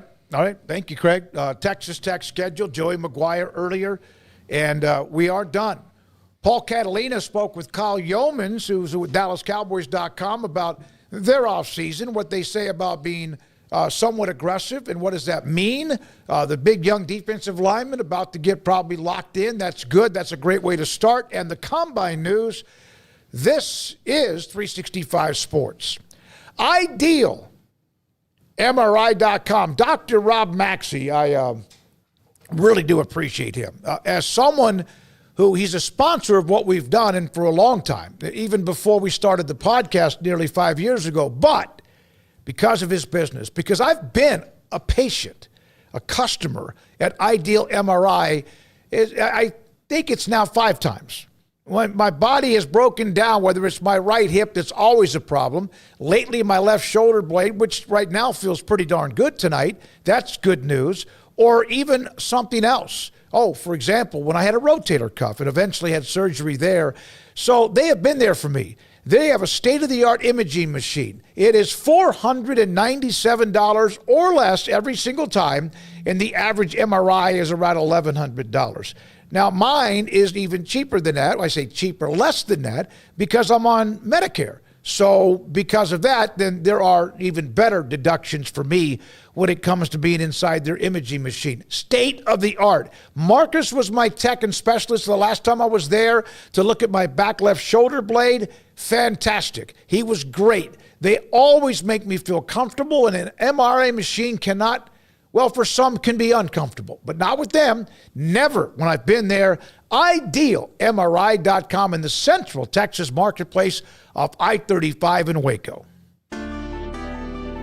one size fits all. That may be all right for an adjustable belt or cheap sunglasses, but when it comes to your financial needs, no one wants a one size fits all strategy. Cam Heathcott, your Edward Jones financial advisor, knows that his most important goals are yours. That's why we take the time to understand your needs, knowing you. That's how Edward Jones makes sense of investing. Cam Heathcott in Conroe at 936-756-7717. Edward Jones, member SIPC.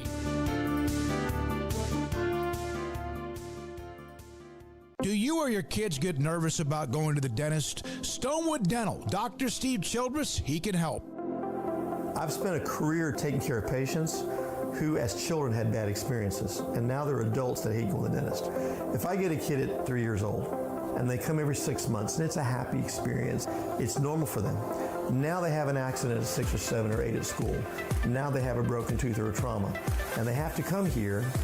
They're used to lights, they're used to water in their mouth, they're used to experience, they already trust us. It's amazing what we can do with that kid without it being a negative thing. But if I see a 6 or 7 or 8 year old that's never been to the dentist, and now they have a trauma or an unfortunate unexpected toothache, it's harder to do that for that kid and it not be somewhat of a negative experience. So bottom line is I try to teach kids and adults and teenagers and everybody the way I'd want my family treated, which is where it's a necessary part of life. You just take care of it. It doesn't have to be that big a deal. Learn more, stonewood-dental.com. It's Truck Month at Allen Samuels in Waco. Right now, drive home a 2025 Ram 1500 Laramie Crew Cab or a Ram Lone Star Crew Cab, both with massive $14,000 off MSRP. Looking for unbeatable value? Drive home in a Ram 1500 Tradesman Quad Cab starting at just $35,995. Or upgrade to a Tradesman Crew Cab for only $37,995. These deals won't last long. Hurry into Allen Samuels today. Come by. Let's be friends. 1, 2. I'm in love with a man named Rudy. I'm okay with that. He knows exactly what I want. He keeps me coming back. He cooks breakfast, lunch, and dinner for me. Does the dishes too. I'm in love with a man named Rudy. Last name Barbecue. It sure is easy to fall in love with Rudy's tasty oak smoked barbecue. Next in line.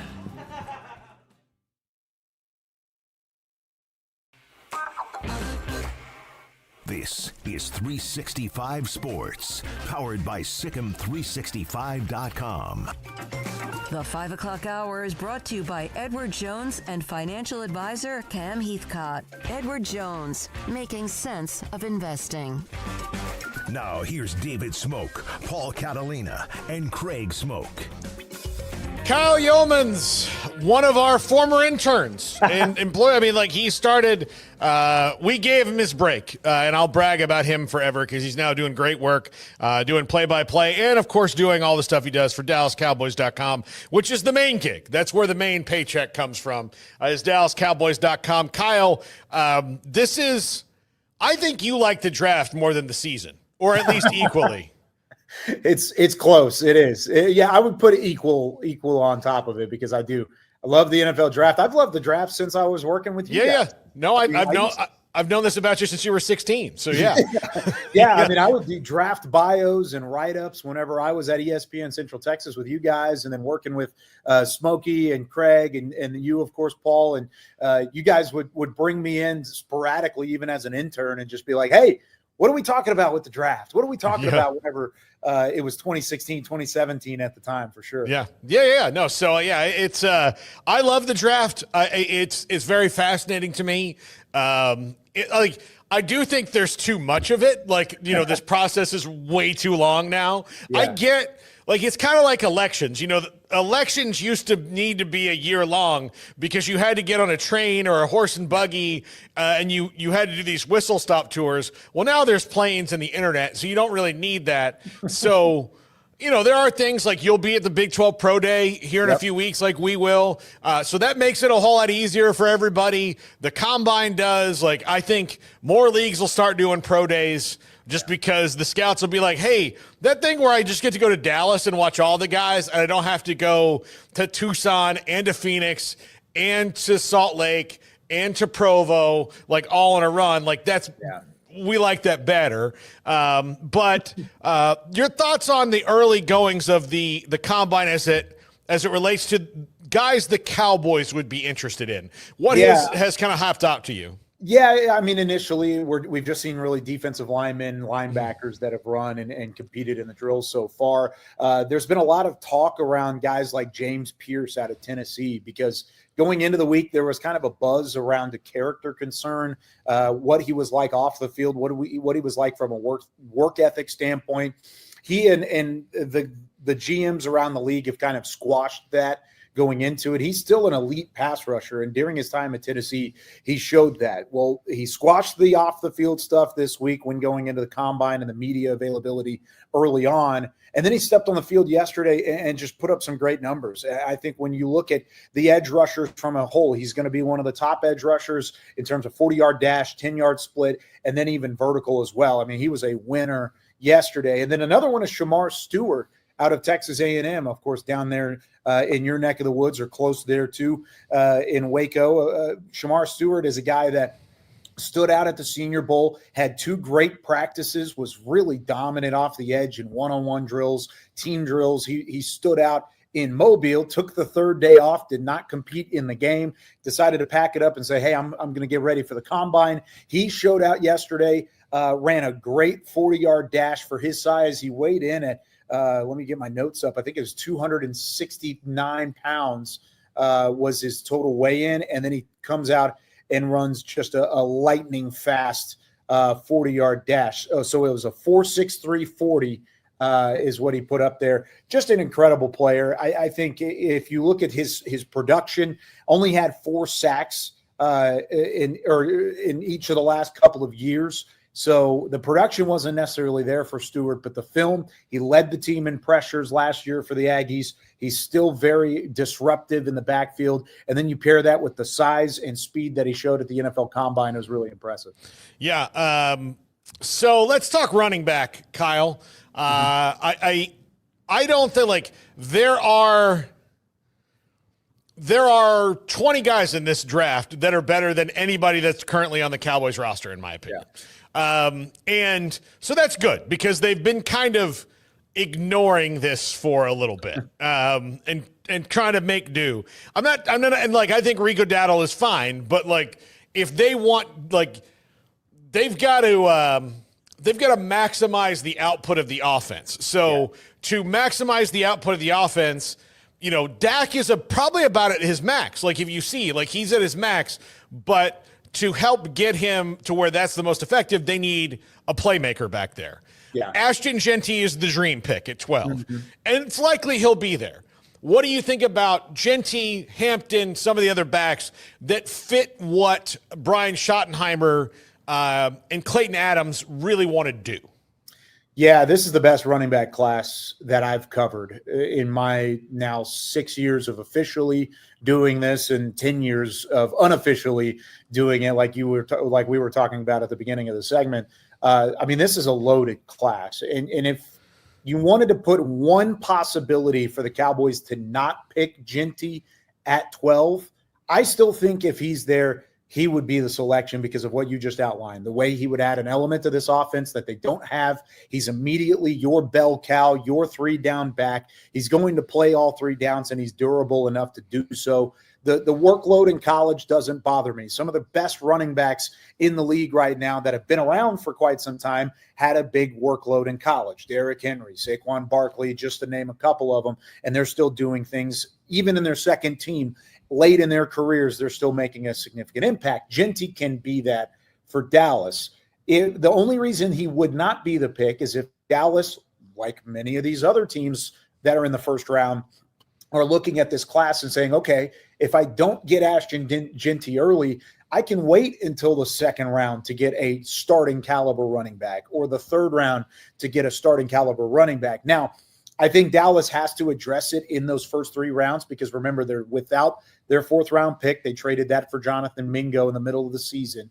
So you don't have your 4th round pick. Waiting until the 5th, that's where you start to have that kind of that long distance in front of the starting caliber running backs like an Ashton Jeanty, a Marion Hampton from North Carolina, Travion Henderson is a playmaker from Ohio State that I like really very, very much, and then Caleb Johnson out of Iowa. Those are the 4 guys that I think right now are first or second round players because they're available to start for you. Then you've got a couple of mixed in between third round guys. Dylan Sampson from Tennessee, Quinshon Judkins from Ohio State, Devin Neal out of Kansas, who I know you guys have seen in Big 12 country once or twice before. RJ Harvey, also a Big 12 product there out of UCF.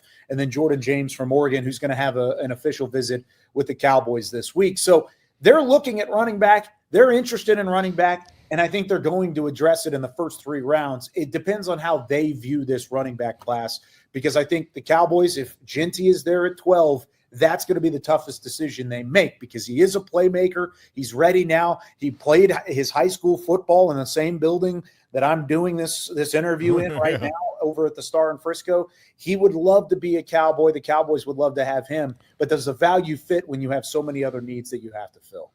Yeah, they do. And Kyle, we had Mickey in the show yesterday. I asked Mickey this. Would it surprise you? Because they're going to have potentially 3 fifth-round picks and maybe 2 sixths, I think. Or four fifths and a sixth. I mean, it could be. Yeah. It could be wild whenever it comes down to those comp picks. And again, that could get them into the 4th round. If they wanted to, which I think that probably means that's what they're going to do, because it's like you get to a point of like, well, how many, like, do you package those and move up to get somebody you really want in the 4th, as opposed to like crossing your fingers and hoping that they fall to you in the 5th. But would it surprise you to see them say, pick a position or 2 maybe with all those picks if they don't really package and move up, to say like, okay, well, we definitely need 2 defensive tackles or 2 linebackers or 2 running backs.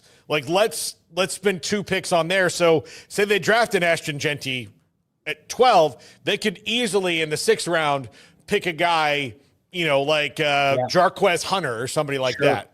Yeah, I think double dip and running back. It's not even a question of if they would do it. It may be a question of when. I think because right now the only 2 running backs that are on your roster are Deuce Vaughn and really Hunter Lipke. I mean, that's all you've got right now under contract. So, I think double dipping at both running back and defensive tackle, those would be the 2 that I think is most likely. Of course, they love drafting offensive linemen late. They've done that the last couple of years. Guys like Awesome Richards and Josh Ball and Matt Waletzko, just kind of throwing darts at a board to try and find value late in the trenches. So that's always a possibility. But I think more so than anything, they need bodies at running back. And this is a draft where you're going to get some value. I think Jarquez Hunter, he's probably a 4th round caliber running back. I have him in the 4th round, but you're right. He's probably going to stretch until the 5th or 6th because of the value in front of him, because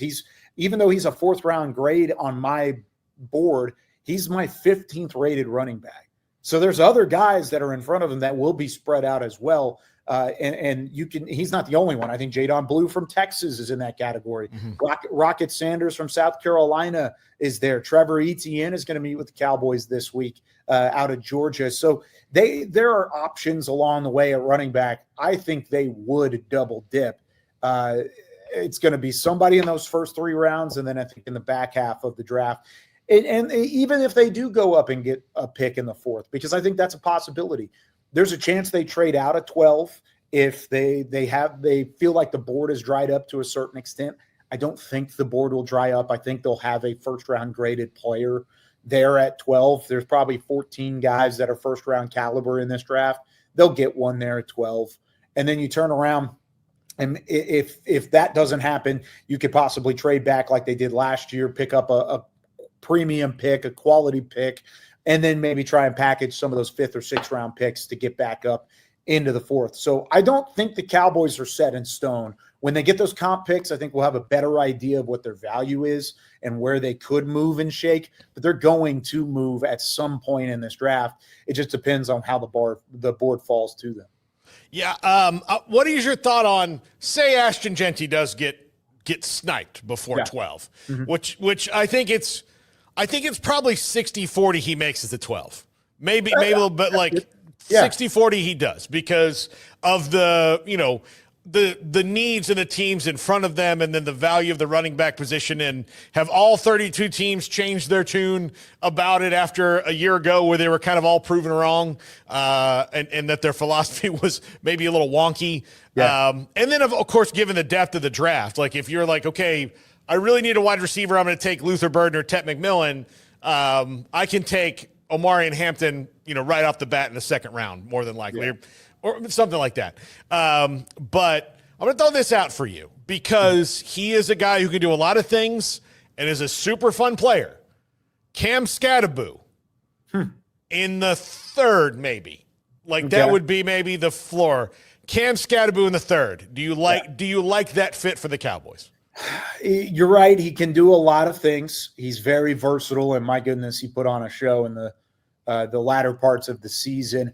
I'm reluctant because of how much I like the other guys that would be around there in the third. Because for instance, I have RJ Harvey in front of him. I have James in front of him. I have Devin Neal in front of him. Scattaboo would be right around the Ollie Gordon out of Oklahoma State, Taj Brooks out of Texas Tech, that area for me. I think those guys are all kind of in a bunch. I like a guy like Kyle Monungai is another guy that I think would be a Cowboys fit there out of Rutgers, who would be interesting. I don't hate it.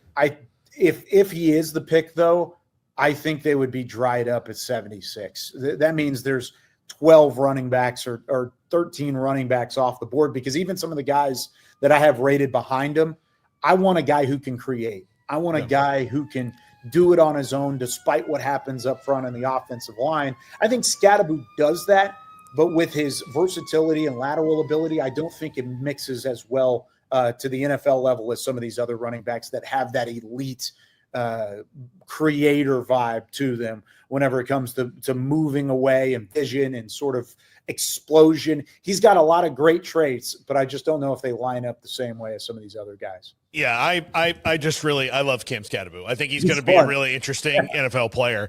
Wide receiver, because of the Jonathan Mingo thing you mentioned, I think that takes late day wide receiver off the board more than an early wide receiver. If you're in the first 3 rounds, wide receiver makes a lot of sense to me. But because you went and got Mingo and spent a 4th round pick on him, in my mind, and the way the Cowboys have done in the past, unless there's somebody they really like in those later rounds that's just there, that's a pet cat for a coach, for Junior Adams or whatever. But they but early on, wide receiver, you think that's maybe more likely than, say, if it was a 4th or 5th round guy, because the 4th or 5th round guy is Jonathan Mingo.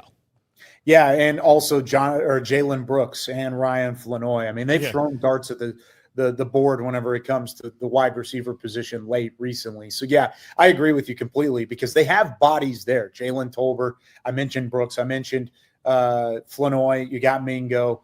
You feel pretty good about it. And unless there's a special teams guy late that Nick Sorensen is looking at. Ricky White?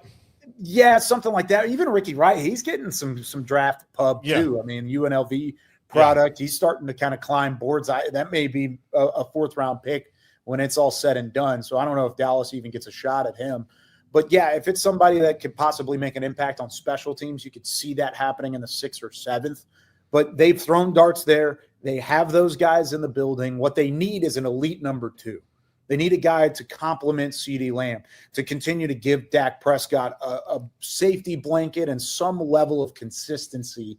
Because Jalen Brooks did a nice job at times, but he did not do a great job of being consistent. And he's done that the last 3 years. He was a 3rd round pick. I think Dallas would love to spend a 1st or 2nd round pick if the value is right. In the 1st, I think it's either Tet McMillan or Luther Burden. Those are really the 2 guys that you can really hit as if they fall to 12, then they'll be in consideration. Other than that, we're talking about guys like Tez Johnson from Oregon, maybe even a Jaden Higgins from Iowa State. Trey Harris. Yeah, Trey Harris. See, that would be a dream for me. Trey Harris, you talked about pet cat. Trey Harris is my pet cat at wide receiver. I think he's phenomenal. A lot of people have him probably 3rd or 4th round. I have him as a top 5 wide receiver. I actually have him at 4. Behind McMillan, Burden, and Matthew Golden out of Texas. So Trey Harris out of Ole Miss, I think if he doesn't have the injuries that he dealt with throughout his career at Oxford with the Rebels, I think we're talking about him in the same breath as a McMillan and as a Burden. I mean, he's just electrifying when he has a healthy skill set, and I think we're starting to see some of that buzz around him through the NFL draft process. So if he's there at 44, I wouldn't necessarily take him at 12, but if he's there at 44 and they turn in that card, I think I'd be very, very happy because he is a great compliment to CeeDee Lamb. So yes, I think it's very possible you see a wide receiver early in this draft. I don't think they're out on wide receiver late, but certainly that's not what they're looking for. They have the role player wideouts. They need a guy that's going to come in and make a difference. Yeah, absolutely. Kyle Yeomans, DallasCowboys.com. Kyle, we're going to do this regularly throughout the I think you and I, we're of like mind on the draft a little bit. So I think we need to spend some time. I remember last year at Pro Day, we talked for like 25 minutes about two guys. Yeah. Like just two guys standing there like, it's my favorite. Yeah. Yeah, exactly. Kyle Yeomans, DallasCowboys.com, the father of triplets, young triplets. And I don't know anything about that, but I know that like they'll tell you it gets easier. No, it's just going to be one problem's going to be eliminated and a new one will start. Like right now they don't sleep, but pretty soon they're all going to move in opposite directions. And you might say like, I liked it better when they were just laying there and awake. Exactly. I can't wait. Like you said, it's just different phases along the way. It's like the NFL draft. We attack the draft when it's draft time, and then we move into OTAs and practice, and then we move into training camp, and then we move into the preseason, regular season. It's just different phases along the way. So attacking it whenever it comes, but we're having fun nonetheless. All right, Kyle Yeomans, DallasCowboys.com. This is 365 Sports. The top 5 is next. Escape into fitness with the Schwinn IC4 bike, providing a premium, heart-pumping indoor cycling experience that combines digital connectivity with superior Schwinn quality. The IC4's smooth, quiet ride features magnetic resistance with 100 micro-adjustable resistance levels, an intuitive resistance knob, a beautiful backlit LCD display, adjustable race-style seat, dual-link pedals with toe cages, and a pair of 3-pound dumbbells with easy-reach cradles. Place your phone or tablet on the media rack and keep them charged with the IC4's convenient USB charging station, extra-large dipped handlebars for premium grip, and dual water bottle holders for staying hydrated. The Schwinn IC4 comes with a slim, comfortable, Bluetooth-enabled heart rate armband that continuously monitors heart rate to help you stay within your target zone. But the best part about the IC4 is premium digital connectivity. Digitally immerse yourself in a world of virtual races, exotic locales, and stunning trails from around the globe. With connectivity to cycling and coaching apps like Peloton, Explore the World, and Zwift, with the Schwinn IC4 bike, you can ride with Peloton at a fraction of the price. Don't limit yourself to one digital experience. Pedal through dozens of scenic destinations, controlling your pace by speeding up or slowing down. Fitness was never meant to be put in a box, and neither were you. Escape the everyday with the Schwinn IC4 bike, your ticket to a life well lived.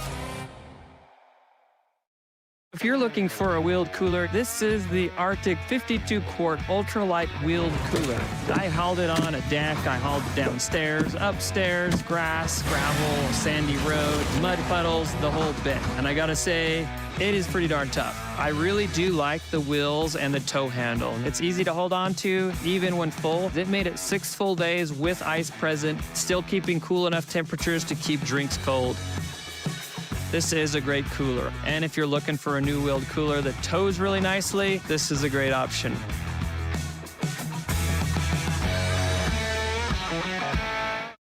Life will test you. It will turn your world upside down. Again. And again. And again. The only way to hit back is to stand up. Stand up every time and say, I'm not done.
Get ready for epic savings at Best Buy. Right now, you can save up to $700 on select Alienware and Dell gaming products. Perfect for leveling up your gaming experience. Plus, grab the latest Android Google Pixel at an unbeatable price. Don't miss these incredible deals. Shop now at bestbuy.com and upgrade your tech today.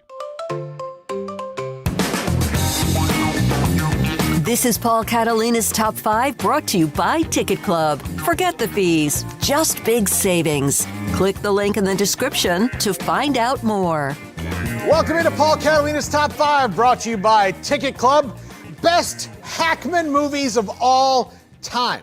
This was really hard to do. Because this is a dude who had so many great movies, Jean Hackman, and so many great roles, so much so that I left Superman off this list. If you've watched this show for any amount of time or know anything about me, you know how much I love Superman.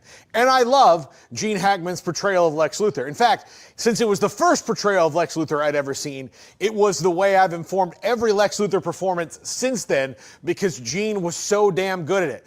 But there were other better roles. That's how good he was. He was so good as Lex Luthor, so perfect as him, especially at the time. But didn't make this list, but I thought it bared mentioning. And look, I'm such a disgusting Superman nerd that everybody here makes fun of me for it. Number 5, best Jean Hackman movies, The Royal Tenenbaums. This is a Wes Anderson movie. It's not for everybody, I'll tell you that, because it's very quirky, like all Wes Anderson movies are. But he is a very lovable ne'er-do-well in this movie. And it's dry funny, it's dramatic. It tells the story of a man who's trying to, reunite with his family after all these bad things he's done to them over the years.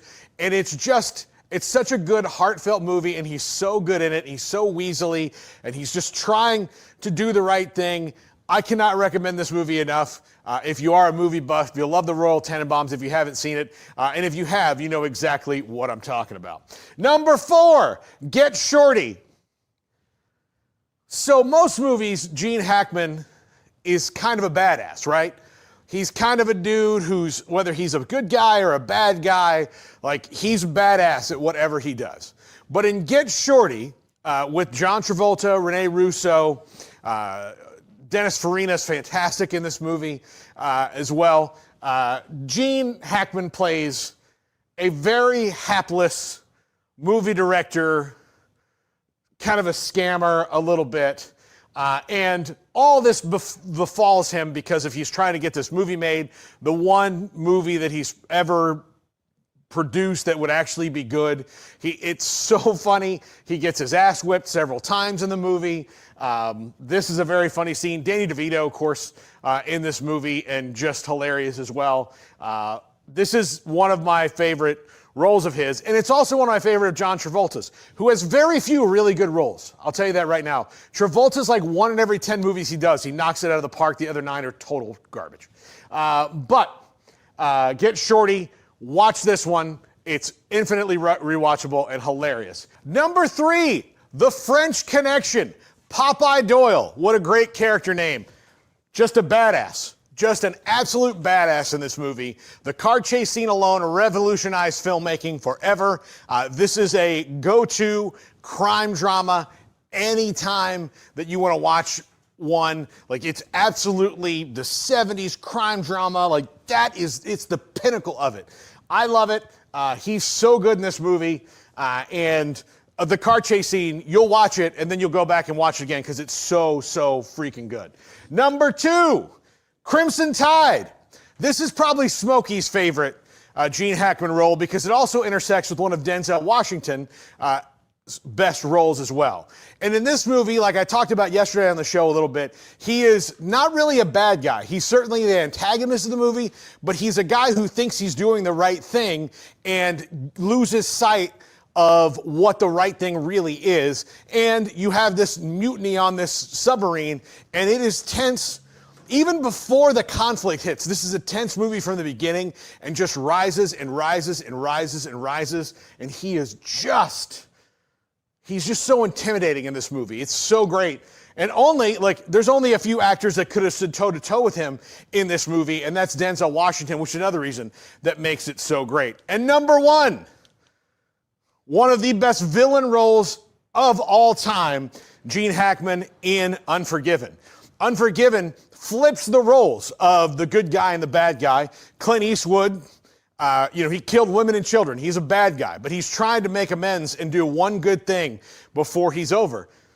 Jean Hackman, on the other hand, is a local sheriff, a deputy, or a marshal. And he's, you think he's a good guy, but he's corrupt, awful things, just the villain role to end all villain roles here. This movie won Best Picture for a reason, and one of that big reasons was Jean Hackman was so good as the villain. So good as the villain.